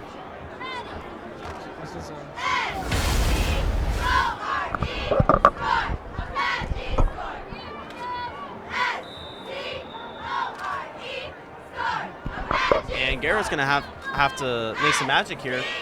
About to have the 2-minute drills. Yeah, is gonna be ready for the 2-minute drill in a couple plays. But first, they got to worry about getting this first down before they drive downfield. And Garrett has time to throw, steps up, and was hit while throwing. Gonna make it 3rd and 11. Yeah. Although Rolandis is back in, he was ready to catch that. Yeah. And a lot of frustration because he had him, and Rolandis knows that too. But I mean, what can Dylan do? He was hit while throwing it. Yeah, Muir definitely getting a little more aggressive. Yeah. Now, you know, you can see it in their D-line. You know. Mm-hmm. Yeah, I mean, starting to have some linebackers come in as well instead of just having a basic 4-man rush. And on 3rd and 11, Pats are going to have to pass, and Garrett's looking to throw deep. Has a man. And he does have a man. That might be going far. Looks like Francisco Contreras is taking this to the house. House call, baby. 26-7 Apaches. That was amazing. I mean, look at Garrett after fumbling the snap a little. Just completely throws a dart right on the A. And Francisco Contreras, fast as ever. I mean, right below us we see his dad, just super proud right now. And I mean, I'm really liking how our Apaches are starting to go deep. That was one of my biggest issues with Coach Maxey's offense, is that it was just a little too nickel and dime. That you have guys that can outrun their corners. Let them fly. You have speed. Let them do their thing. And Christian Reyes looking to make this 27-7, and it is going to be 27-7. Your Arcadia Apaches. Yeah, well, that was amazing, man. I mean, I like to see that stuff. Frankie, fantastic play. And talk about, Guerrero just threading the needle. That's impressive. I saw that, and I was thinking, oh, no way, it's going to get picked off or something. And boom, he catches it, and wow. That's amazing. Contreras just catches it right on stride and just takes it to the house. So with 2:20 left in the game, 27-7 Apaches. What a job. And for some of you watching, you may notice that the crowd is wearing pink today, and that they're kind of sporting some pink colors. You might be thinking to yourself, "Oh, what's that all about?" And that's because Arcadia today is going to be a breast cancer awareness. Yeah. And so people are encouraged to wear pink. I know many of the organizations at school are encouraging their members to wear pink, and so. Yeah. All right, now Christian Reyes has a squib kick. This is going to be returned by Jolly Stevens. Takes it at the 5, has a man up front, and just goes for nothing. What a job by our Apaches, because that man is fast, and it is hard to touch him when he's in open field. But once again, our Apaches these Apaches really are some land sharks. Kind of like the Ole Miss team from 2016. That was their nickname. They're the land sharks, just because of the way they operate. Mm-hmm. But I definitely see some resemblance from these Apaches, especially Nashawn Keith. Nashawn Keith, his best attribute is being able to find the football. Able to dodge a block and then finds where the ball is and make the play. Like you're saying, Matt, that guy, punt return, he's really fast, and which makes me question why Arcadia would want to do a scoop kick. Yeah, but nonetheless, the point is just to wear some clock out, and now it's going to be 2nd and 10 from the 22. Turning out to be a little bit of a blowout in my. We know Apaches have been disciplined throughout all 4 quarters and have been known to let a few touchdowns slide here and there. I definitely agree with you, man. I was expecting a closer game. Yeah. But we can never stay too cocky. Kind of knock on wood. And a screen pass, and just as we started talking about, And wow, just Jake Metters is laying a lick on Jalik Stevens. So strong. But yeah, we see Jalik Stevens really starting to get involved more. Just takes a screen pass on the flat, and Jake, oh God. Breathe on the guy. And Yeah. I mean, I'm definitely looking forward to seeing how Jake does in the rest of his football career. He's looking at Ohio. Yeah, he's looking. Yeah. So he's looking at. I believe he has one division offer. The rest are from NAIAs and Division IIs. But wherever he goes to play football, it's just going to be the same thing we're watching now. So whether it's D1 or NAIA, he's going to have a lot of success in the future. And looking deep, that might be dangerous, and that is dangerous. And Deontay Bevel with a big hit, but Muir is definitely making some headway. yeah, it looks like that was a love to Harrison right there. Yeah, so we've been looking. I mean, Love's been trying to get something started throughout this whole entire game, and he's finally able to start connecting with these Muir receivers. But one name we haven't mentioned much is John Freeman. And it's going to be another screen pass, and that one might go for 6, folks.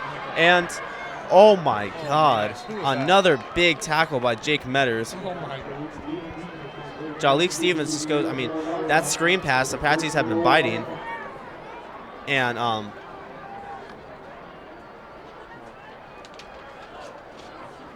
yeah, so another screen pass goes for a big gain, but another huge tackle from Jake Metters. Oh my gosh.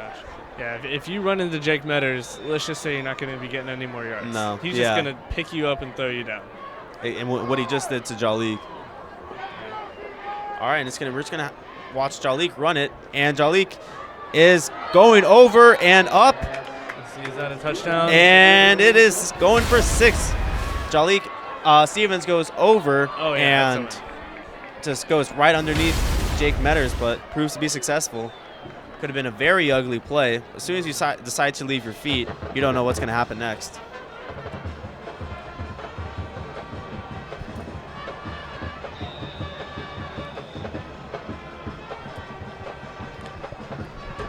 Yeah, so it's like what we talked about, Matt. Looks like Arcadia's losing a little bit of discipline. They gained a ton of yards in just 2 plays, and Muir is able to make those, just giant plays, get upfield, and then execute with their run game. Definitely. And it's going to be going against Arcadia. Maybe a late flag might be ensued on the kickoff.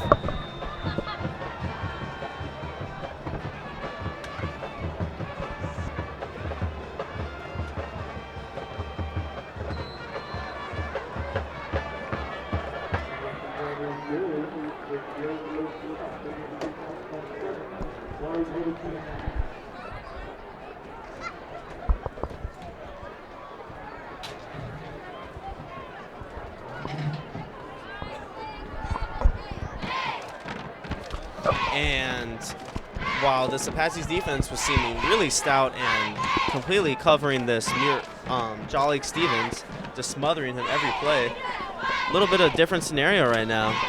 Jalik Stevens has caught 2 passes on that drive and ended it with a big touchdown run, just hopping over the middle, just riding the wave.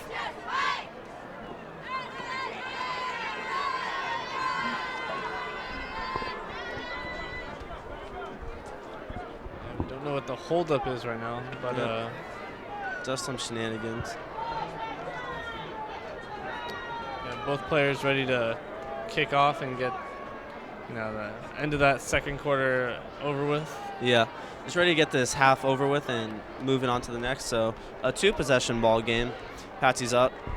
And hopefully, I mean, the way they've been scoring, all their plays besides the touchdown to Chris, their plays have been coming on huge pass plays. Mm-hmm. And, I mean, they could just cover, all they need is 8 seconds, and they can cover the length of the field.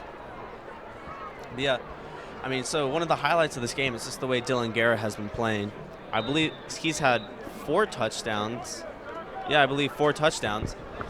Because he's ran one, and so it's going to be an onside. Wow. That's going to give our Apaches a big chance of scoring. Oh, yeah. They already have feelings. You know they're able to do something with that if they want to. And looks like that was recovered by number 20 right there. And just doing a solid job catching the ball, then being able to drop down. Yeah, this is definitely one of the better games. Yeah.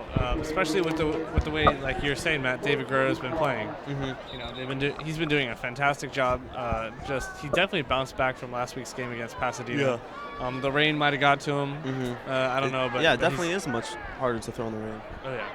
But he's definitely come back and he's threading the needle. He's making plays. He's he's finding the open people. He's just doing exactly what a quarterback should do. Yeah. And it's pretty good. With, I believe, 4 touchdowns on the game, each to a different man. So he ran one himself, threw one to Frankie, threw one to, I believe, Rolandis, and then threw another one to Ahmad to start the game. Or excuse me, the one touchdown he didn't throw was the reverse. But one of the only receivers he hasn't hit for a touchdown has been Rolandis. But, I mean, just wait for that to change. It could literally happen on this play right now. You never know with these Apaches. Just the most explosive offense in this area. And I'd be really surprised if we didn't see Rolandis get his hands on the ball and all that, because he is. I mean, that guy, he's fast, he's agile. I think he plays like an NFL player, and if he's definitely destined for that. The guy's a god. Yeah. And we're gonna see a lot more of him.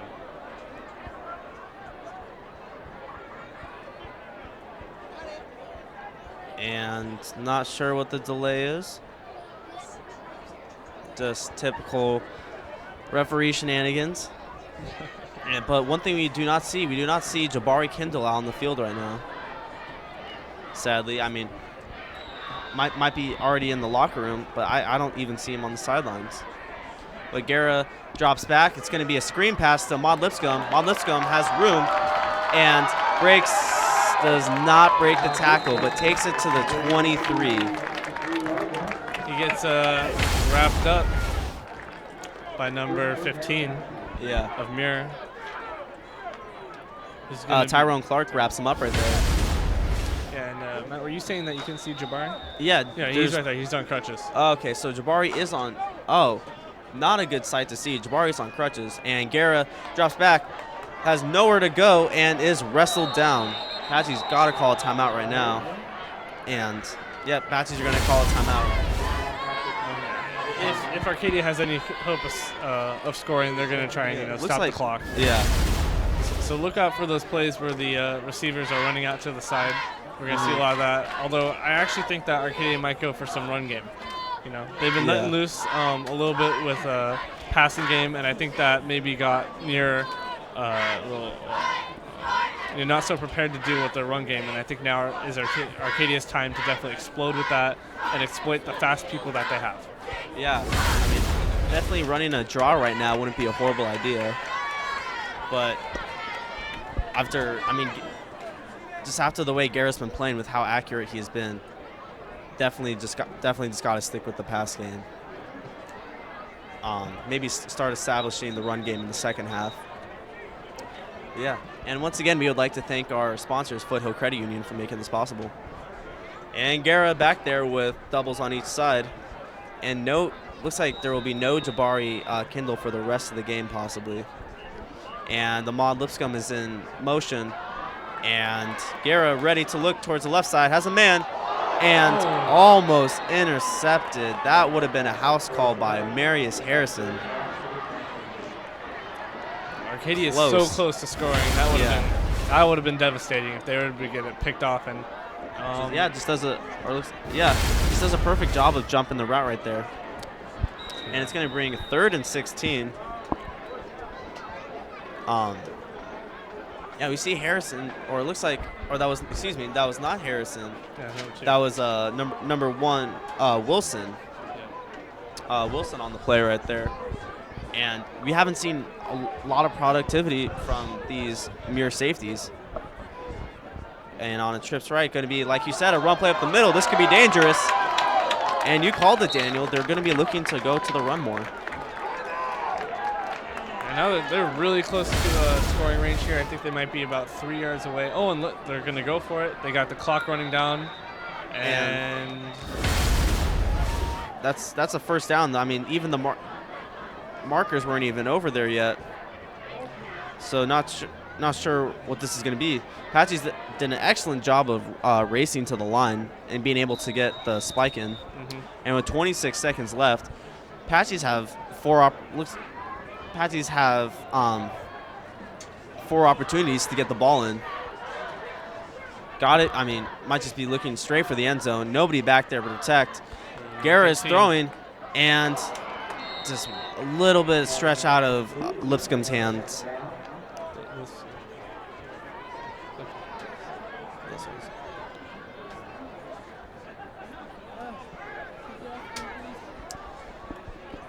And you're going to make it second down for Apaches.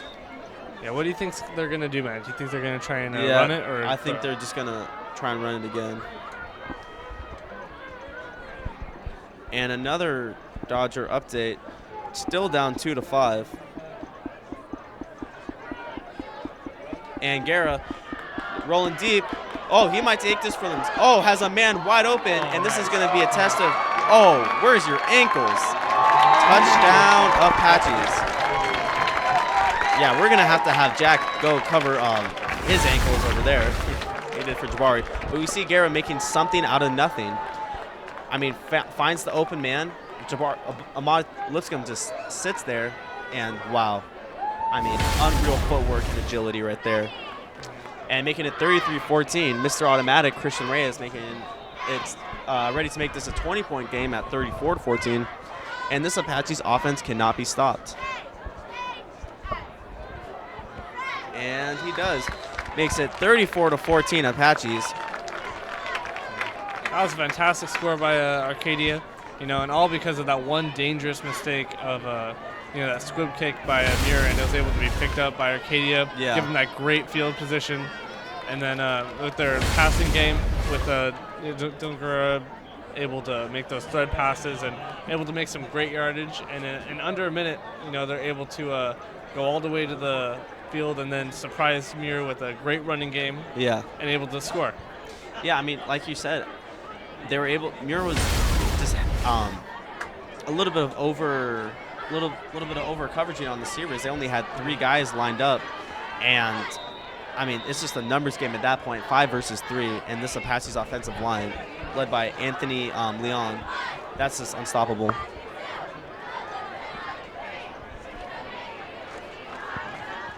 And Reyes puts it in the end zone.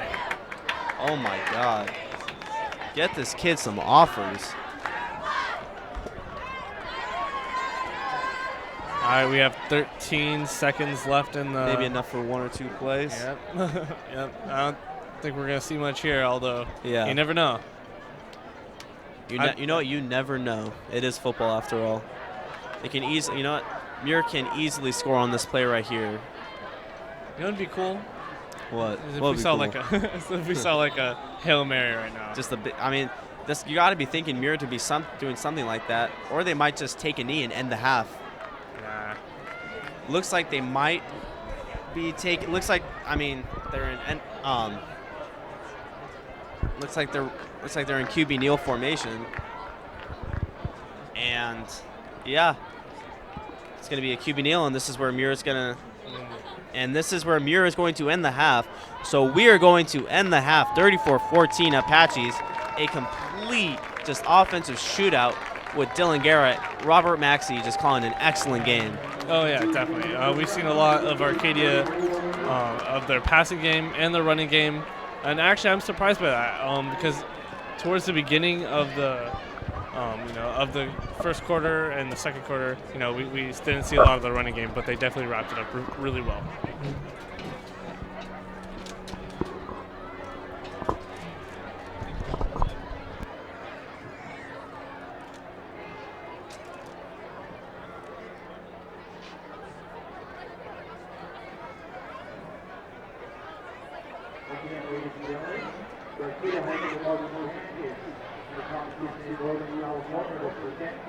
So we have the pleasure of welcoming our middle school band. Middle school band in Arcadia has not finished the next grade competition. Now we'll have the opportunity to experience the water competition part for 2018. And solid job by our Apaches with this first half. Dylan Guerra has 4 touchdowns on the game. And now we're going to send it down to Clara for an on-field interview. All right, thank you. Stay tuned.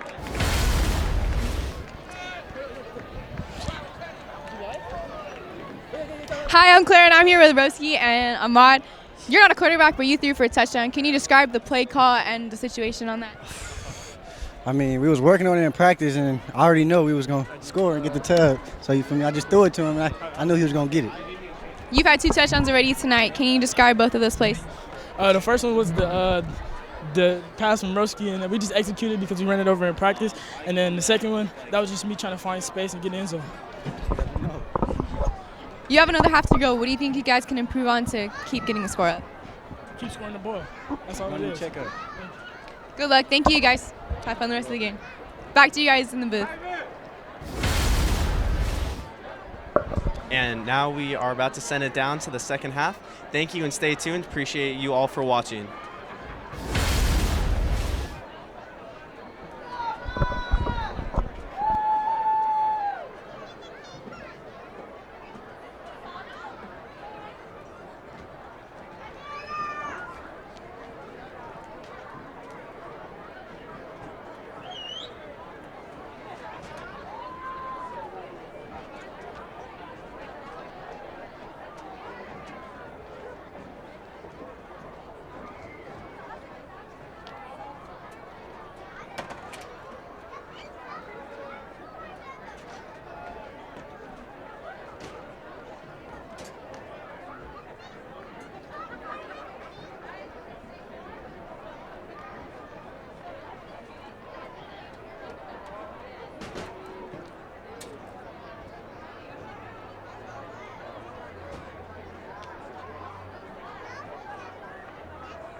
More time to the direction of Jeff Grable as the income carrier marching band.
Fly to the foothills under the direction of Paul Morton, the Foothills Islander Band.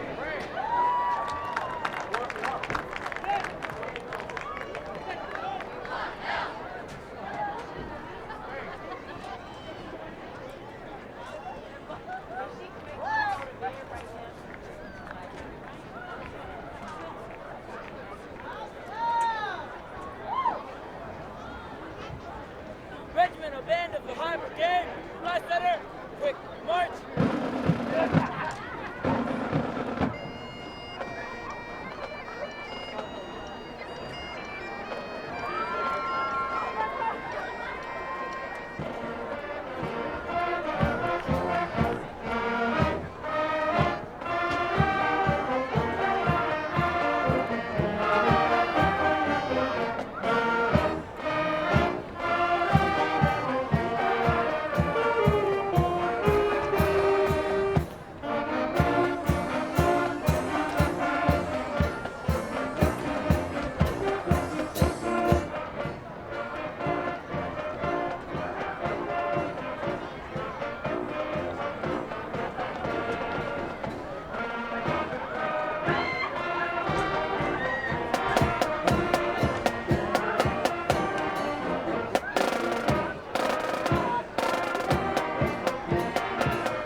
school here, we'd like to thank the Arcadia School District, which administration agencies and each staff for their support of the arts in our city. Special thanks to all the parent volunteers that make such outstanding programs possible. Let's have one more round of applause for all of our middle school babies.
Hi there and welcome to Arcadia, California, where today the John Muir Mustangs are taking on the Arcadia Apaches at their home game in one of their last season games. Looks like for those of you just joining us, we're getting the second quarter, and John Muir has 14 points, Arcadia leading with 34 points, and kickoff has started. And once again, Mr. Automatic Christian Reyes puts it in the end zone. Muir will start their own 20, and I mean Brian Love had a lot of success towards the end of the first half right there. Had a couple big plays for sure. Yeah, but comparatively, I think Dylan Guerrero is also doing really well, and definitely having some good precision plays and a lot of good offensive plays as well. Comparatively out of the two, I think Dylan Guerrero is performing a little better. Yeah, definitely, for sure. Yeah, but Muir is definitely playing a top-notch game. Yeah. I would definitely say Muir isn't really playing a sloppy game, like they're having a ton of turnovers or anything. Mm-hmm. It's going to be an option play right now, and Love keeps it. Going to get stumbles, and tackle made by Jake Metters with the help by looks like Noah Cabrera's right there. But we've seen Muir play a pretty strict game.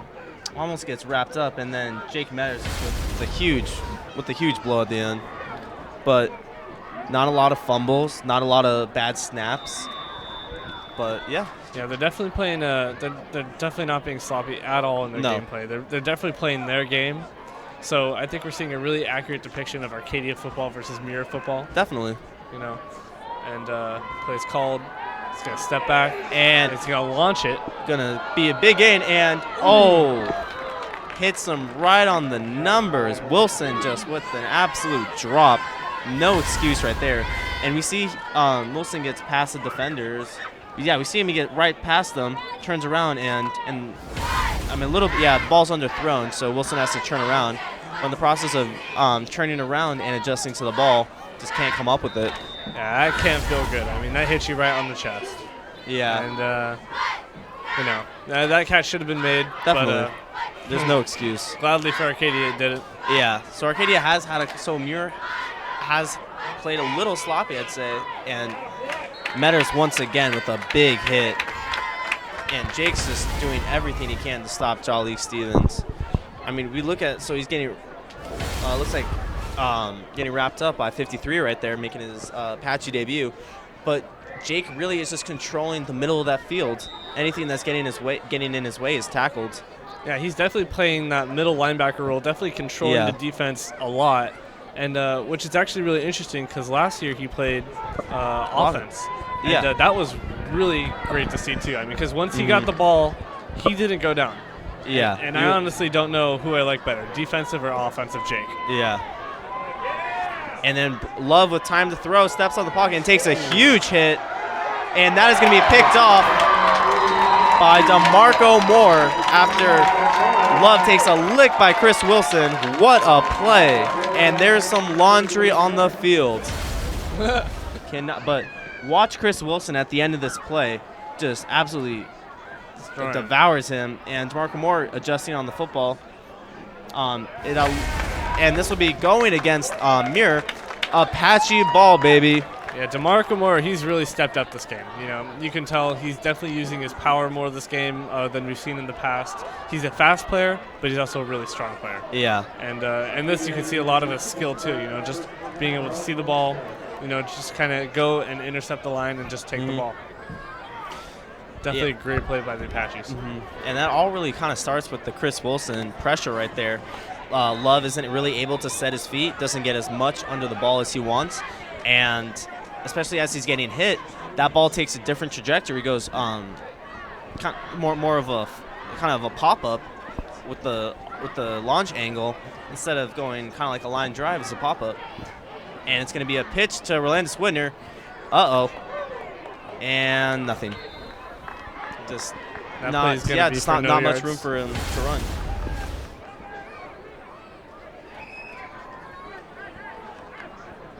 Yeah, it's a good thing Rolandis Whitner the first half he got a little injured, and we're a little concerned that he wouldn't come back, but luckily he has, and it's nice to see him in the game. He really is a fantastic player. Yeah, he definitely is a warrior, and a very awkward play right there. Dylan's taking. Whoa! Oh, that can't feel good. Dylan gets flipped, met with a lot of trash talk after, but wow. And we see an awkward handoff, and he goes for 10. Oh, 10 out of 10 right there. Perfect. Wow. 180 axle. Simone Biles in the flesh. But, I mean, little shaken up right there. And after a solid interception by Muir, Apaches have 2 straight duds of plays. And in that formation, there's a lot. It has been pretty awkward tonight. That's probably the second or third time Garrett's had to make an adjustment and just kind of roll out. And that time does not fare well. He has a man and is going deep, and it's an interception.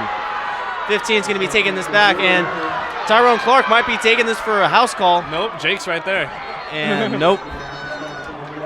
I got concerned, but then I saw that 54, and I knew he's not going for a touchdown. Nope. Yeah. But dang, devastating play for Arcadia. Wow. I mean, it was Well, here's the thing: it was overthrown to Rolandis, and then underthrown to. Looks like he had a Maud Lipscomb back there. Yep. Interception by. Oh, I'm gonna butcher this name. Nad Dudvari. No. Oh wait, that's Arcadia. Yeah, so it was by Clark. Tyrone Clark. Yep.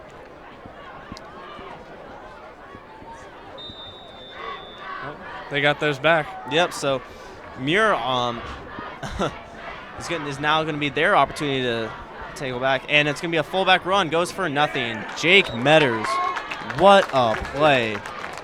Defensive player of the year. Right there. Oh my God. Definitely. One of the strongest defensively in the Pacific League. I mean, and most of that is just due to the guys, just his build. Yeah. I mean, he's massive. He's 6'3", 200 and. At least that says 215. Yeah, that's but 215. I think he's 225, honestly. Yeah, no, he's massive, and he's fast too. He's he a can very do it versatile all. player. Yeah. He really can do it all. And another run just goes completely nowhere. And we see Darion Jones pops just in the middle of that. He does not give up a lot of. I mean, he's a big boy. That is a unit. He's 5'8", 5'9", 260, and watch how he just is able to absorb it. Yeah, that's all force right there. Yeah. He's just going to be a stationary object, so anything he wraps up is going to stay with him. Yeah. Because you're not going to be able to move pops. Yeah, I can't even imagine that. The guy's almost twice my weight. I mean, wow. Yeah, just huge. And now we see Dorset Manning in the game. Haven't really mentioned his name much. Hopefully he could get a big sack right here on 3rd down. And it's going to be a pass play. Love rolling to his right. And Nashawn Keith is able to make the sack. What a play by Nashawn Keith. That's got to feel good.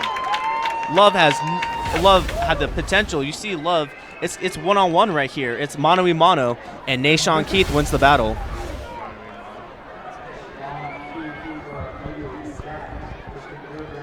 Wow. And looks like Muir with a 4th and 19. Desperation mode is pretty obvious. Yep. Arcadia is just soaking it all up. Yeah. They can tell. Yeah, so this is an obvious passing play right now. They're going to have to get 20 yards against this stout Apache defense. Not really. Yeah, not looking good from here. And it might be a delay of game. And there's no way Muir's going to go for this one. And coming off of a very rare Guerra interception, after having 2 to start the year, has had 3 in the past 2 games. But after interception right there, Apaches bounce back and are able to force a 4th and 24. And this just seems like it's impossible for Muir to get this.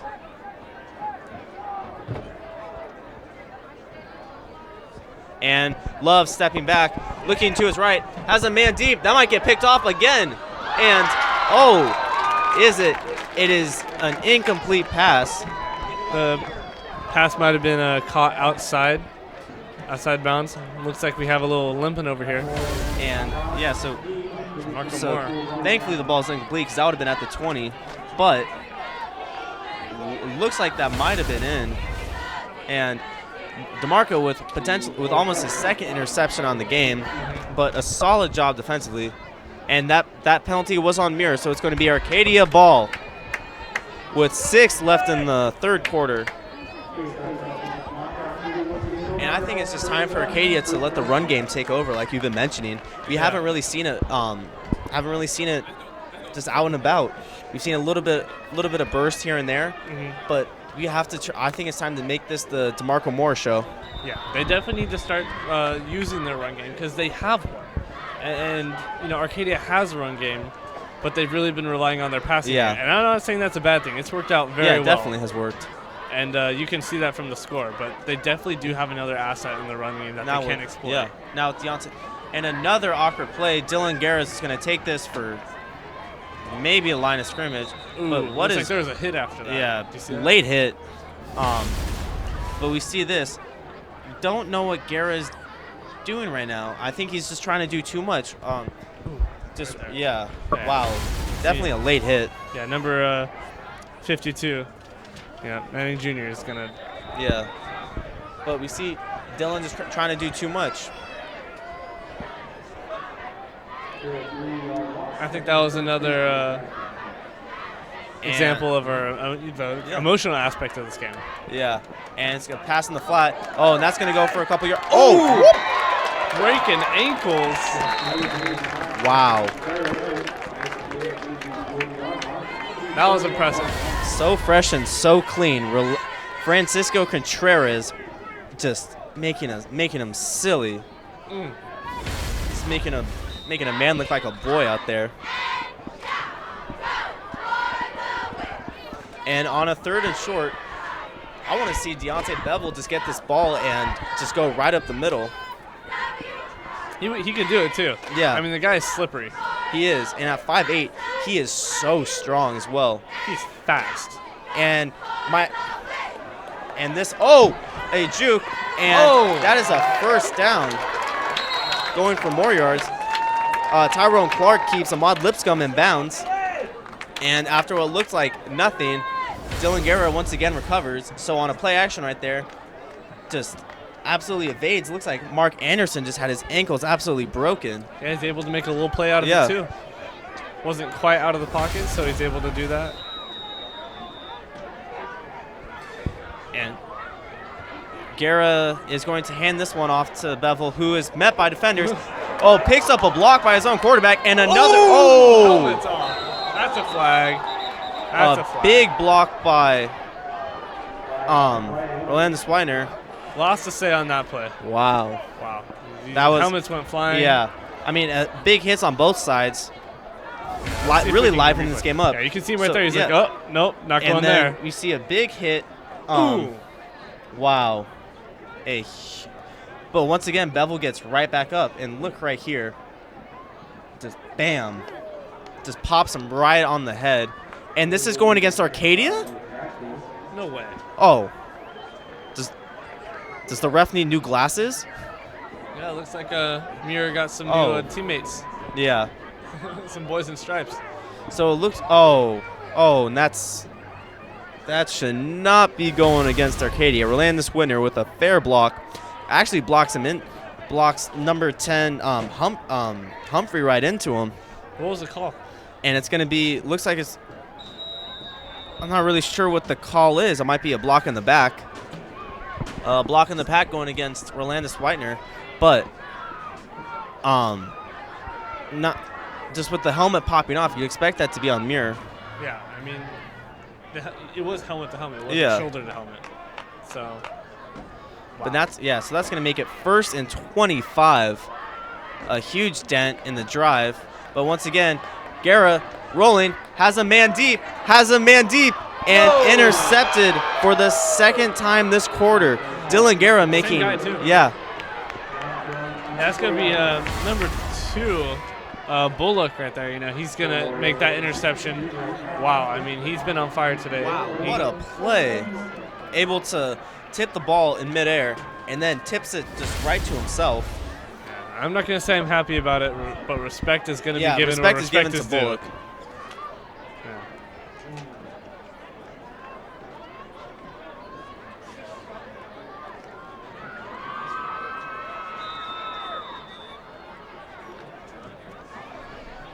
All right, looks like the teams are going to line up again on the It looks like it's going to be on the 24. 24. Yeah, 24-yard line.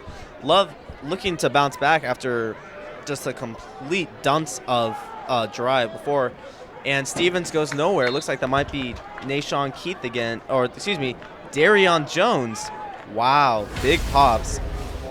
Both of them having some solid games.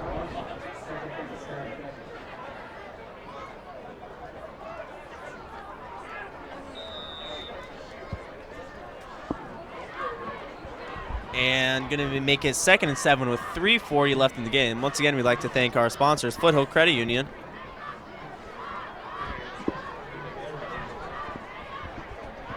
And on 2nd and 7, Love's going to be looking to throw right now.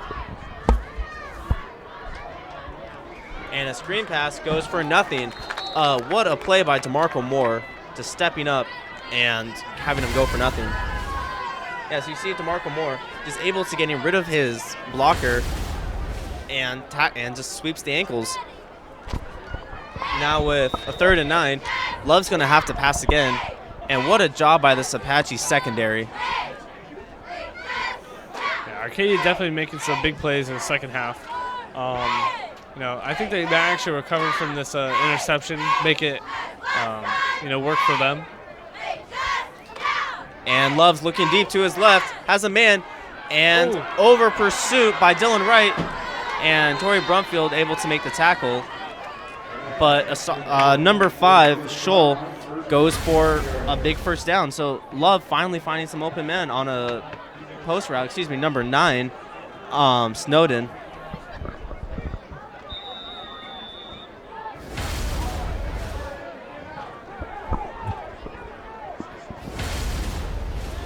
So that's going to be a first down for Muir. Looks like they're going to line up.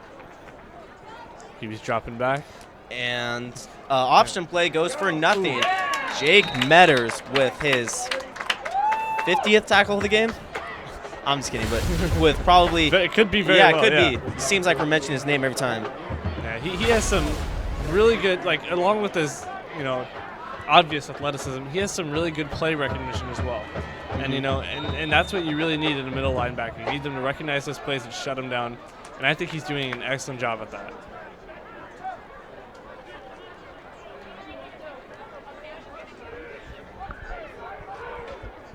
Definitely a lot of awareness on the field. Yeah. Resonating. I mean, he knows exactly where every play is going to go. Mm-hmm. And with 1:45 left, he's just looking to end this quarter without giving up Muir some points.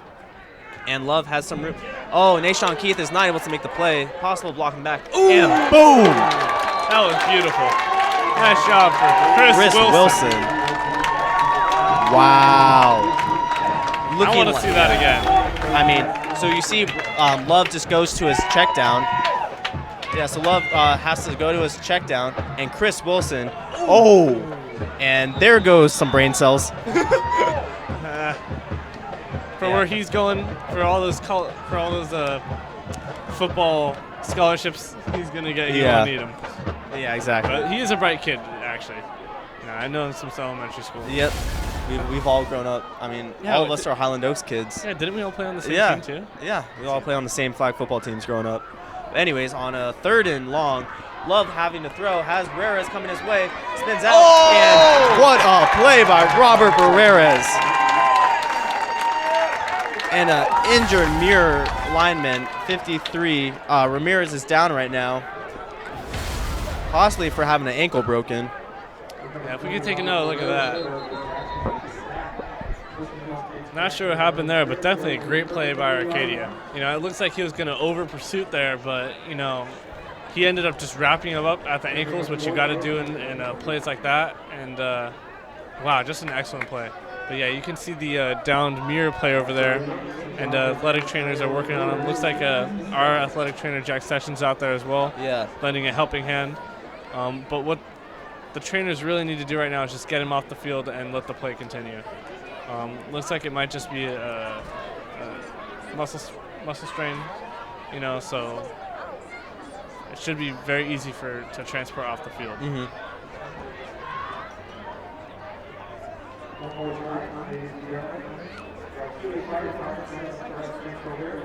Yeah, but definitely giving the teams a little bit of time to cool off. We've seen a lot of big plays.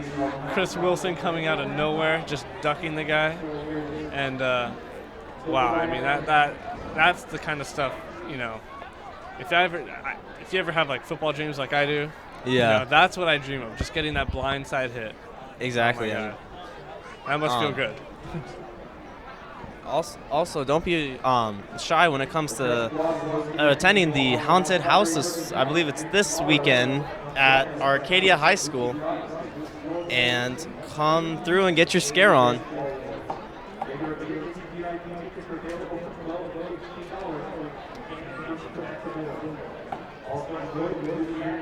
And we'd also like to thank our sponsor, Foothill Credit Union.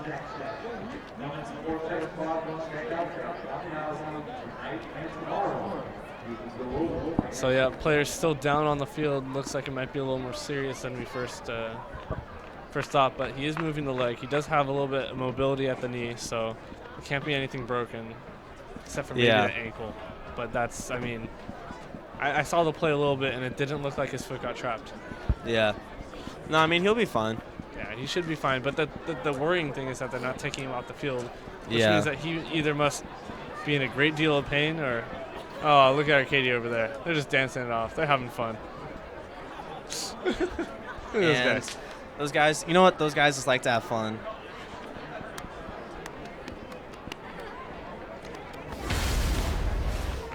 And here we go. The injury was non-contact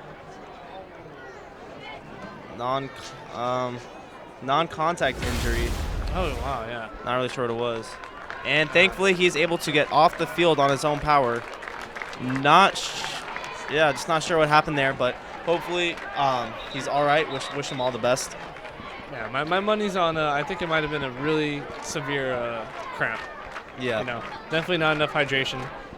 For all you athletes out there, just so you know, electrolytes and water is going to prevent all your cramps. Yep. So you don't want to be like that guy. You don't want to hold up the game for having a cramp. I mean, could not be a cramp, but you know, But anyways, it's important to hydrate. Yeah. And on a 4th and 23, clock winding down. This might possibly be the last play of the last play of the quarter.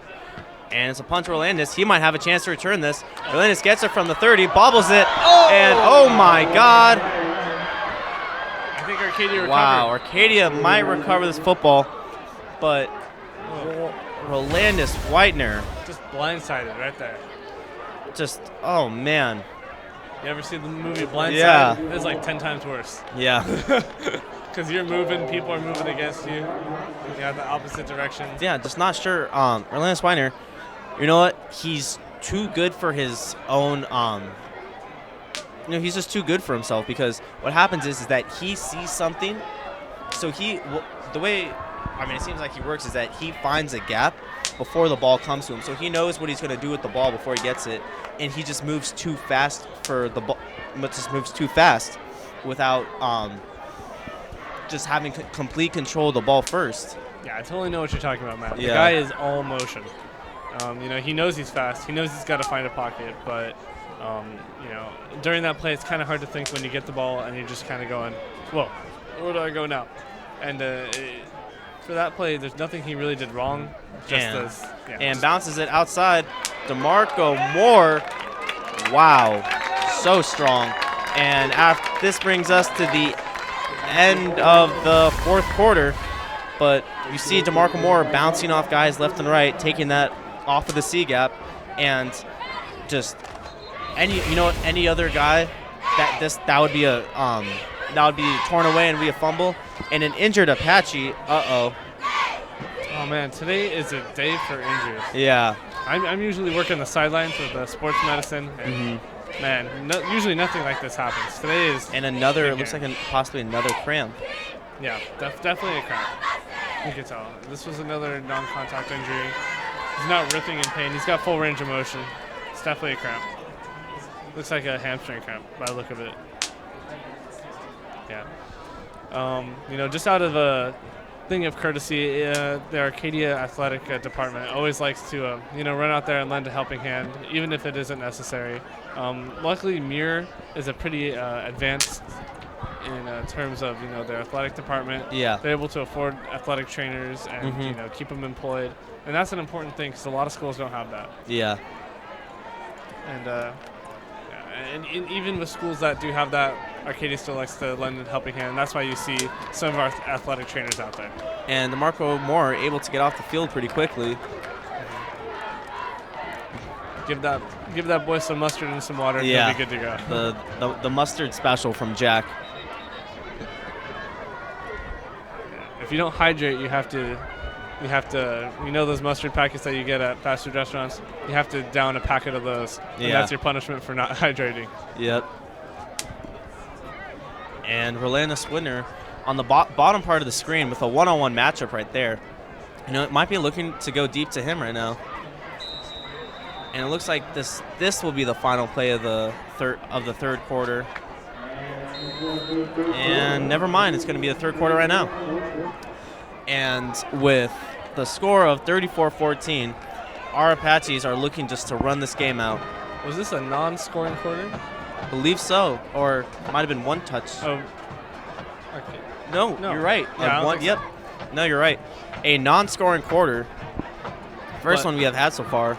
And the weird thing is, I think this might have been the most entertaining Yes, quarter. definitely with big hits left and right. Chris Wilson, Jake Metters. Oh my God. Those guys are are beasts, And the funny thing is that they're just so similar in so many ways, and just so good at the same time. And you see them both playing, on defense as middle linebackers, and they just work so well together. With them as your defense, you're pretty much you're unstoppable at that point. Actually, no, you're very stoppable, but to them because you're on defense.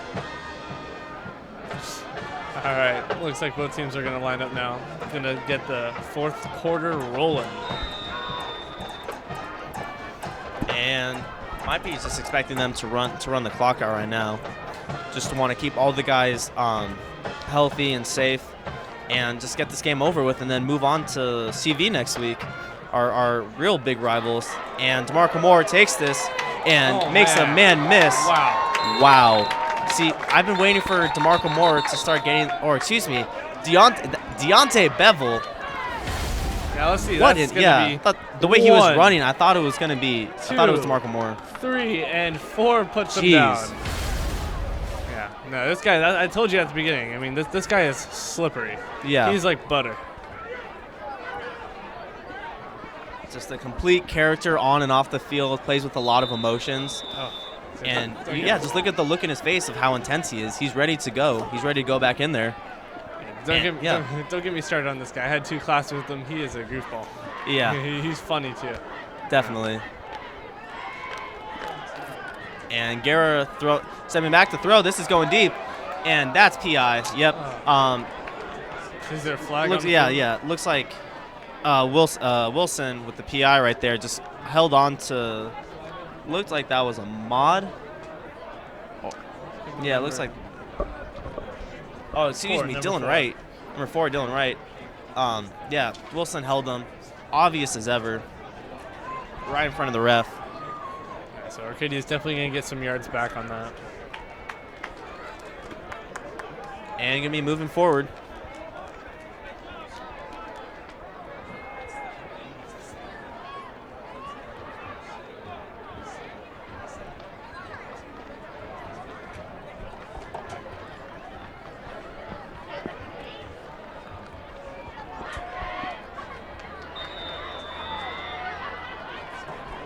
Yeah, so at this point, Arcadia just needs to dodge and evade, and pretty much keep their score up and prevent Muir from scoring. So I think we're going to see a lot of defensive plays. Just a really strong just game up front. And DeMarco Moore making just a couple men miss right there. And when he's doing these just ducking and diving, within these plays where it doesn't seem like there's anything there, he's able to squeeze out 5 yards. a dangerous runner. If the Apaches wanted to make this a run-only offense, I would love to see that. Just have a 1-2, just a 1-2 show between Deontay Bevel and DeMarco Moore. Yeah, that'd be entertaining. And for those of you just joining us, this is a big game, not so much for Arcadia, but for Muir. And DeMarco Moore makes another couple tackles, and that might be a house call, folks. Oh! Whoop! And he is in. That was a house call. What a play. DeMarco Moore making 3 men, 4 men, 5 men, 6 men, 7, 8. Oh my God. He's a little woozy. Yeah. Oh my God. He's making them look like they're off the henny right now. Oh my gosh. Oh, let's see. Yeah, we get to see some sidelines. He's playing patty cake. That's not how I'd celebrate, but, you know, to each his own, I guess. Yeah. But wow, just making them look drunk out there. DeMarco Moore is so slippery, and while as soon as you think he's more physical, he ends up just doing that.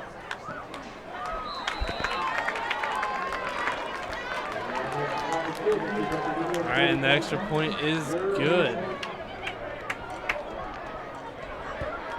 Yeah, Arcadia with a definite lead.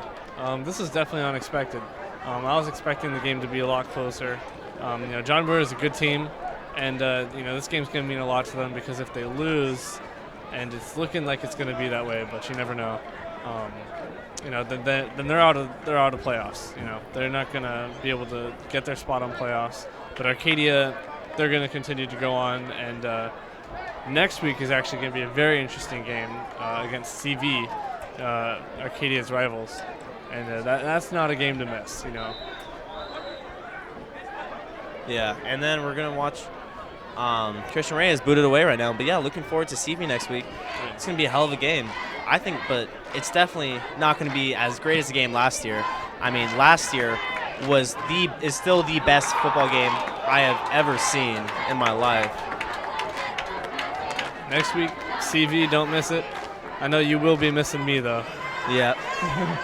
We're going to have our regular back there, Harrison Myers. But yeah, I mean, CV last year, you know, with all the Apaches, that's the thing about difference of this team last year versus this year is that there was definitely a lot more of a brotherhood. It seems like last year all these guys, just with Lugo and Daniel Rodriguez and even some of the bench guys like Ethan Connor and Kenneth Ruano, they were always just really involved with each other on the sidelines and just really close to each other off the field. And that really stuck when you have games like CV when it's 4th and 17, and if they don't get a first down, they are done for the season, and Max Avila drops back and throws a 50-yard pass to Alex Kelleher. You know, it's really just insane. The things you remember, man. Yeah. Yeah, but I definitely know what you're talking about. In my experience with sports, I mean, you can have good players, you can have good coaching, you can have even good plays, but nothing is as strong as team chemistry. Yeah. Oh, nothing. Exactly. Because team chemistry will make up for almost anything, and it's definitely the strongest forces in sport. Those are the teams that go to CIF. Are the ones that can work together. They're the teams that when something bad happens, you don't have a constant yelling match between each other. You could dissect what's wrong and just go about it, just being a problem solver, not a problem maker. And a blitz up the middle by both Jake and Chris, and Harris Love's gonna take this one. And a great play right there by 50 Robert Barreras, or 55 Michelangelo Loretto, excuse me. And still a sack. And so, I mean, you sent the house right now. All three of, looks like Axel Cruz fell down blocking Jake and Chris in the process. Do you see that guy? He can move. I mean, he's a big guy, but wow. So fast. And that's, you know what, that's why he picked up an offer, and he deserves it, you know. Where's he going? He picked up an offer to Whittier. Oh, okay. I believe a D2 or a D3, but either way, very impressive. Oh, yeah. And on 3rd and 11, 10-20 left in the game, Love drops back, looking up the middle, and Dylan Wright is in the no-fly zone.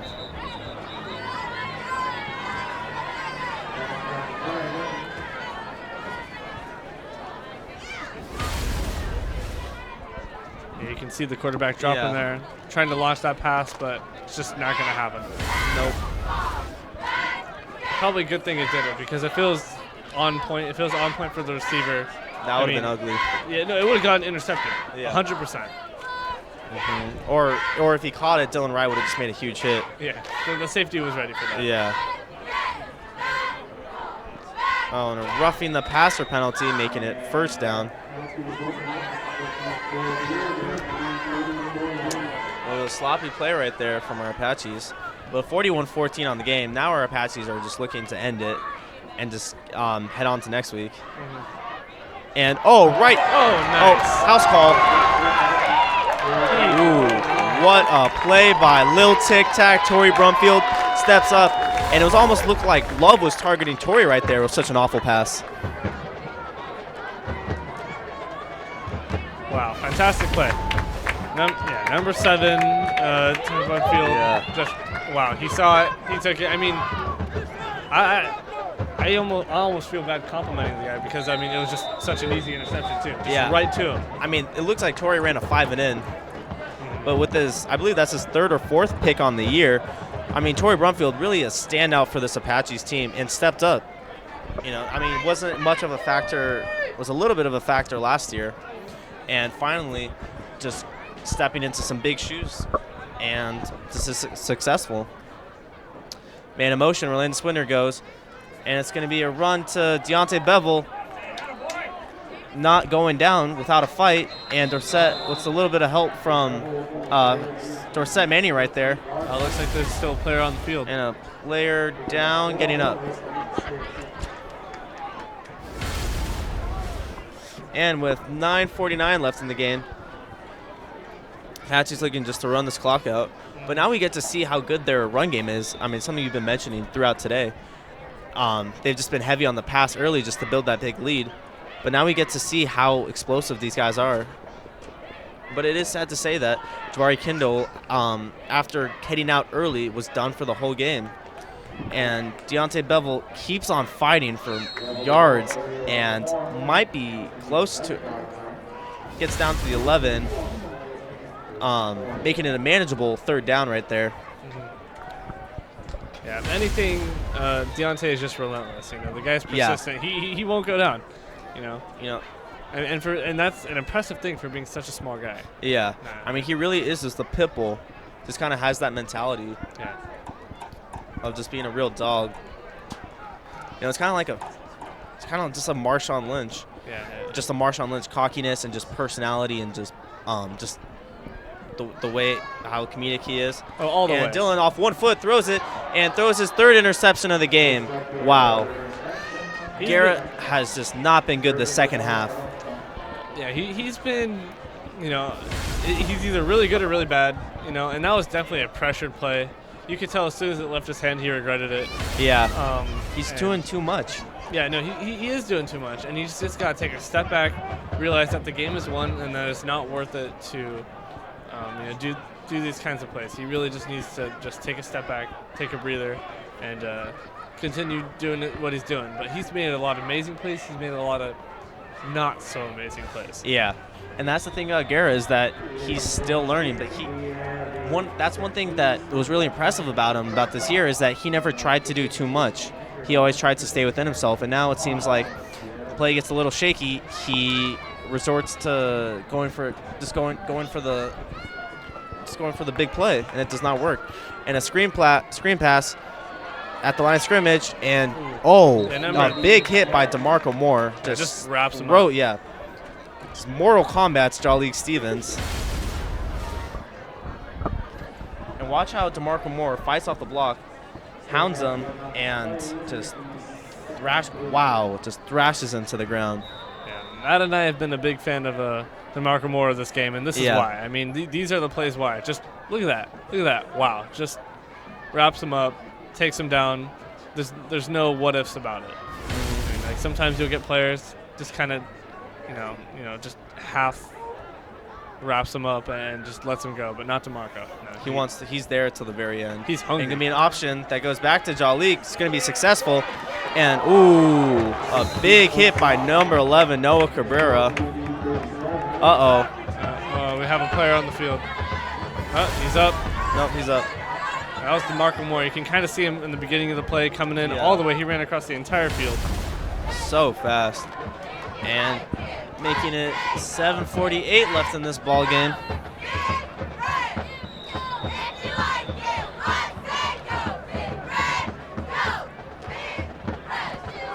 And Muir kind of just showing a little bit of fight in them to the end of the game.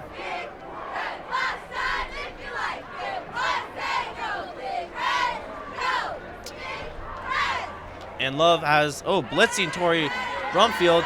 Love has Harrison has nowhere to go, throws it away. And it's going to be holding on Muir most likely, and a down Apache. Looks like, Nashawn Keith gets back up. And might be actually intentional grounding. So, going to have to wait for the call. Actually, it looks like he was still in the box. That's why the ref threw his hat down. Wait, is that what they do when they're out of flags? I'm not sure. Yes, actually, I believe so. Oh, okay.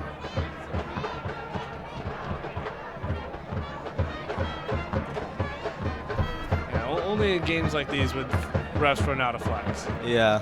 I mean, I was scared at the beginning of the game that we'd be playing too many flags. So holding is declined, but there is also intentional grounding. Yep. So there was an intentional grounding call. Looks like ref's not going to get his hat back. Nope. Yeah, no. But like I was saying before, I was kind of scared that we're going to be playing too many flags this game, but it hasn't been too bad. Yeah, it hasn't been too bad, and that's a good thing. Yeah, but I mean, Pasadena last week was just miserable. Oh, and in the rain too. I mean, like. Oh, in the rain, that was by far the most miserable game I've been a part of. I'm surprised we didn't get sick. Yeah. But you know what? I love Apache's football more than anybody else, and even I was ready to go home.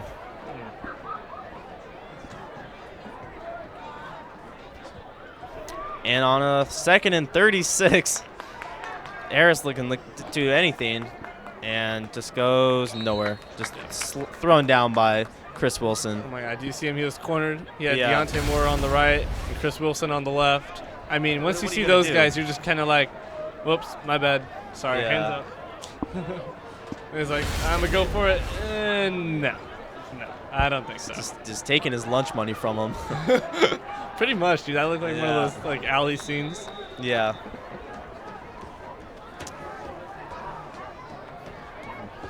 One more time, here for the one. You want to go home?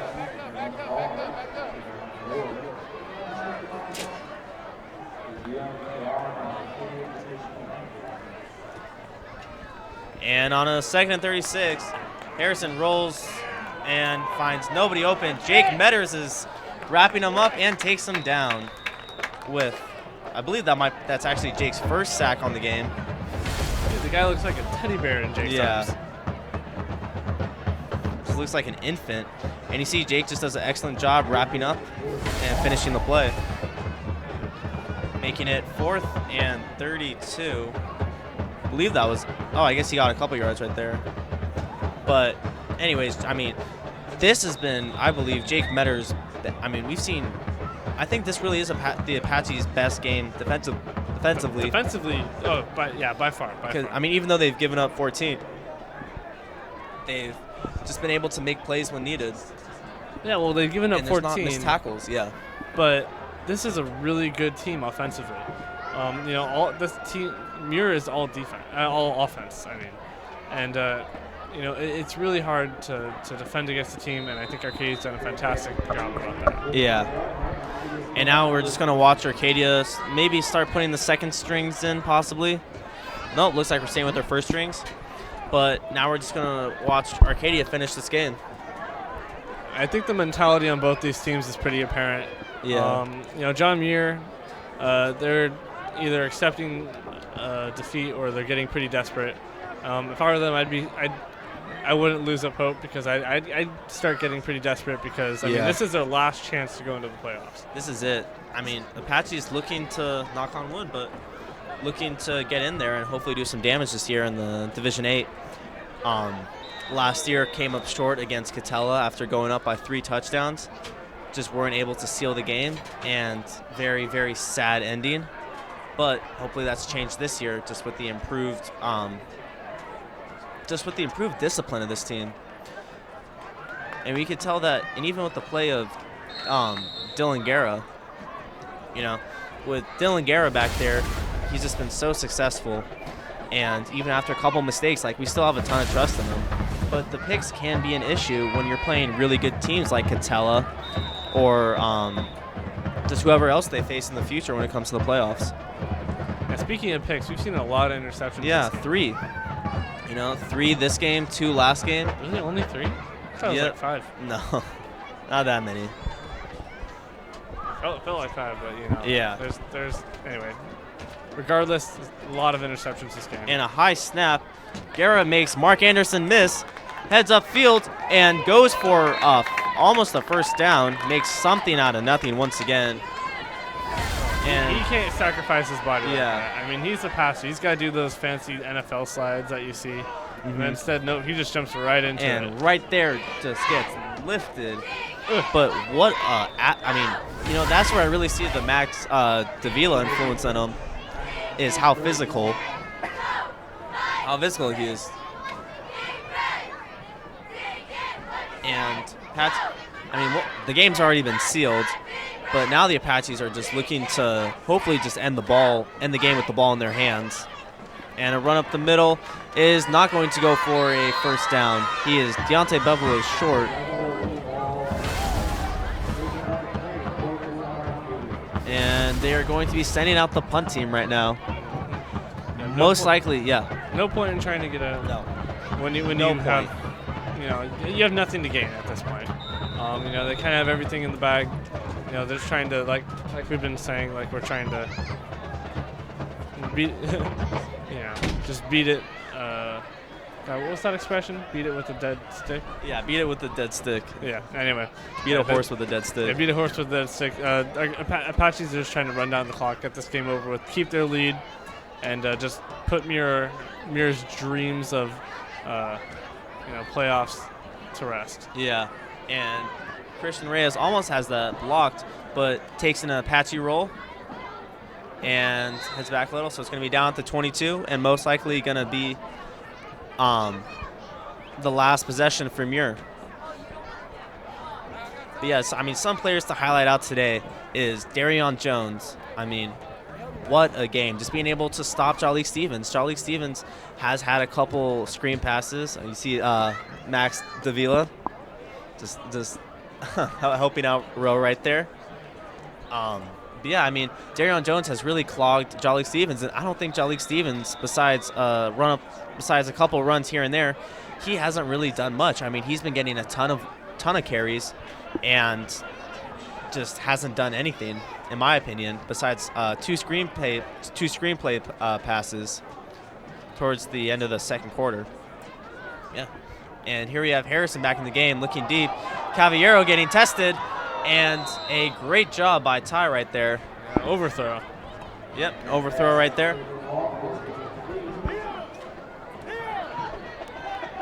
Definitely a great job by number 16 Ty. And, he's for his first game back, I think he's playing pretty good. Definitely not in his prime yet, but we'll start to see some of that when we get a little further in playoffs. And, maybe even what we see next week at CV. Yeah. Looking at CV next week, at the end of the season last year, Dorset posted a picture of all of CV with shouting them out, and the picture he posted had X's all on their faces. Stirred up a little controversy. Blitz on the left side, and it's going to get sacked again by Robert Barreras, or excuse me, it was not Robert Barreras, it was number 20.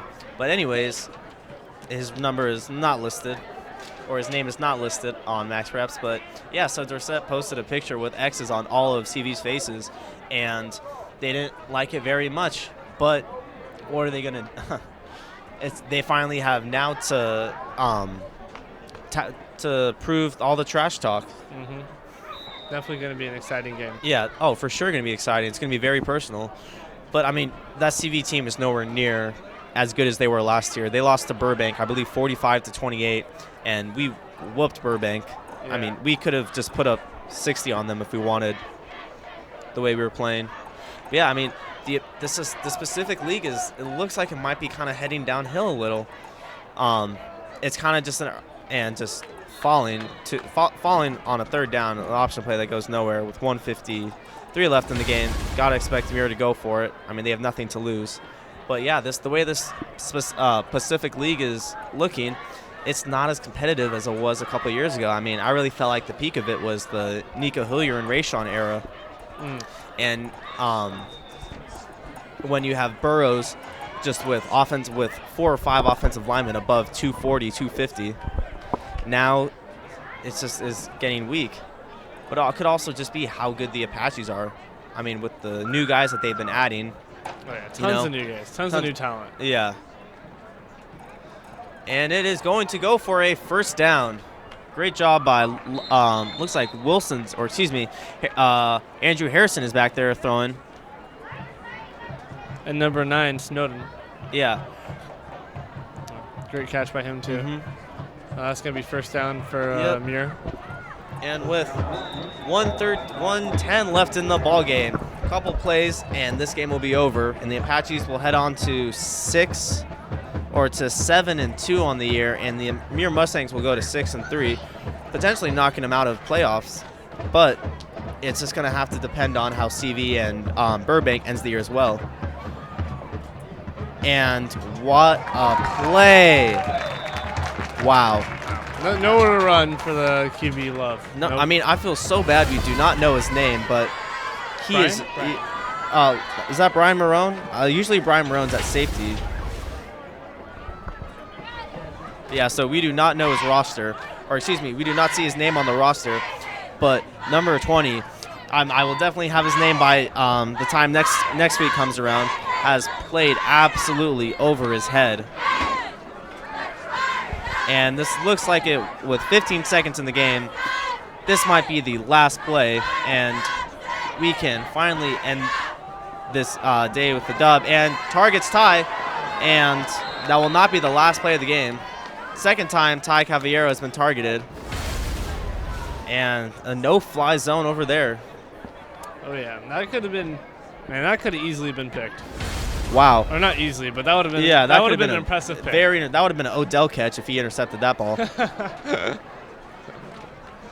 definitely.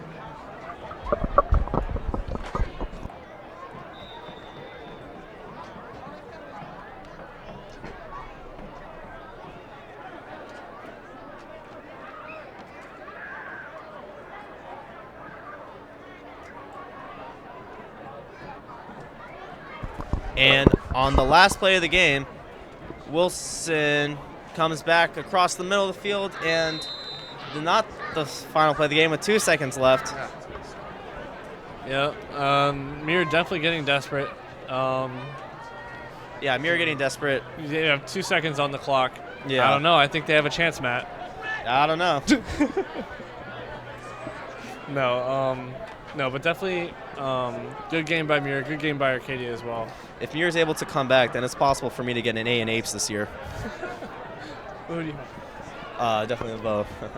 I have Bo right now. Dude, Fun class, but yeah. Bo's the best. Not going to get an A. Okay, and officially going to be the last play on this game. And Love dropping back. Hail Mary. Has nobody, and that will be it, folks.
Wow, what a fantastic game today, played by Muir and Arcadia.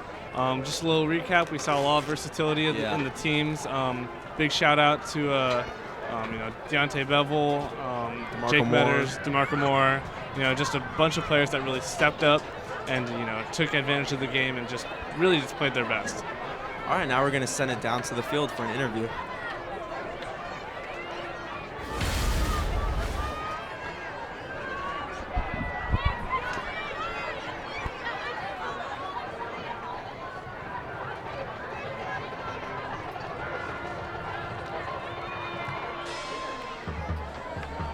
Oh, excuse me, no interview is able to be done today. But great game by Apaches today. Definitely. And if you like that, then you're gonna love next week's game against CV. It's gonna be a super heated match. Even more emotion than Muir. And just tune in next week for CV. All right, and we'd like to special thanks to the financial support of the following sponsors: AEF, Arcadia Athletic Boosters, AHS Chinese Parents Booster Club, CTE and Debbie Young, and by the students of Advanced Video Production. And if you love the live stream, follow us on social media at The Real APN for Facebook, Apache News for Instagram, Twitter at Apache_News, YouTube, and Apache News.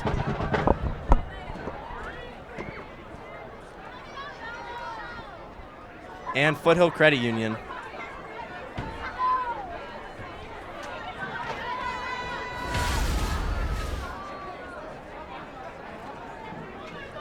All right, and thank you for tuning in to us. We really appreciate it. Make sure to come for next week against CV. So, all right, thank you. This is sending you off from Salter Stadium. I am Matt Weiner. And I'm Daniel Black. Have a good night.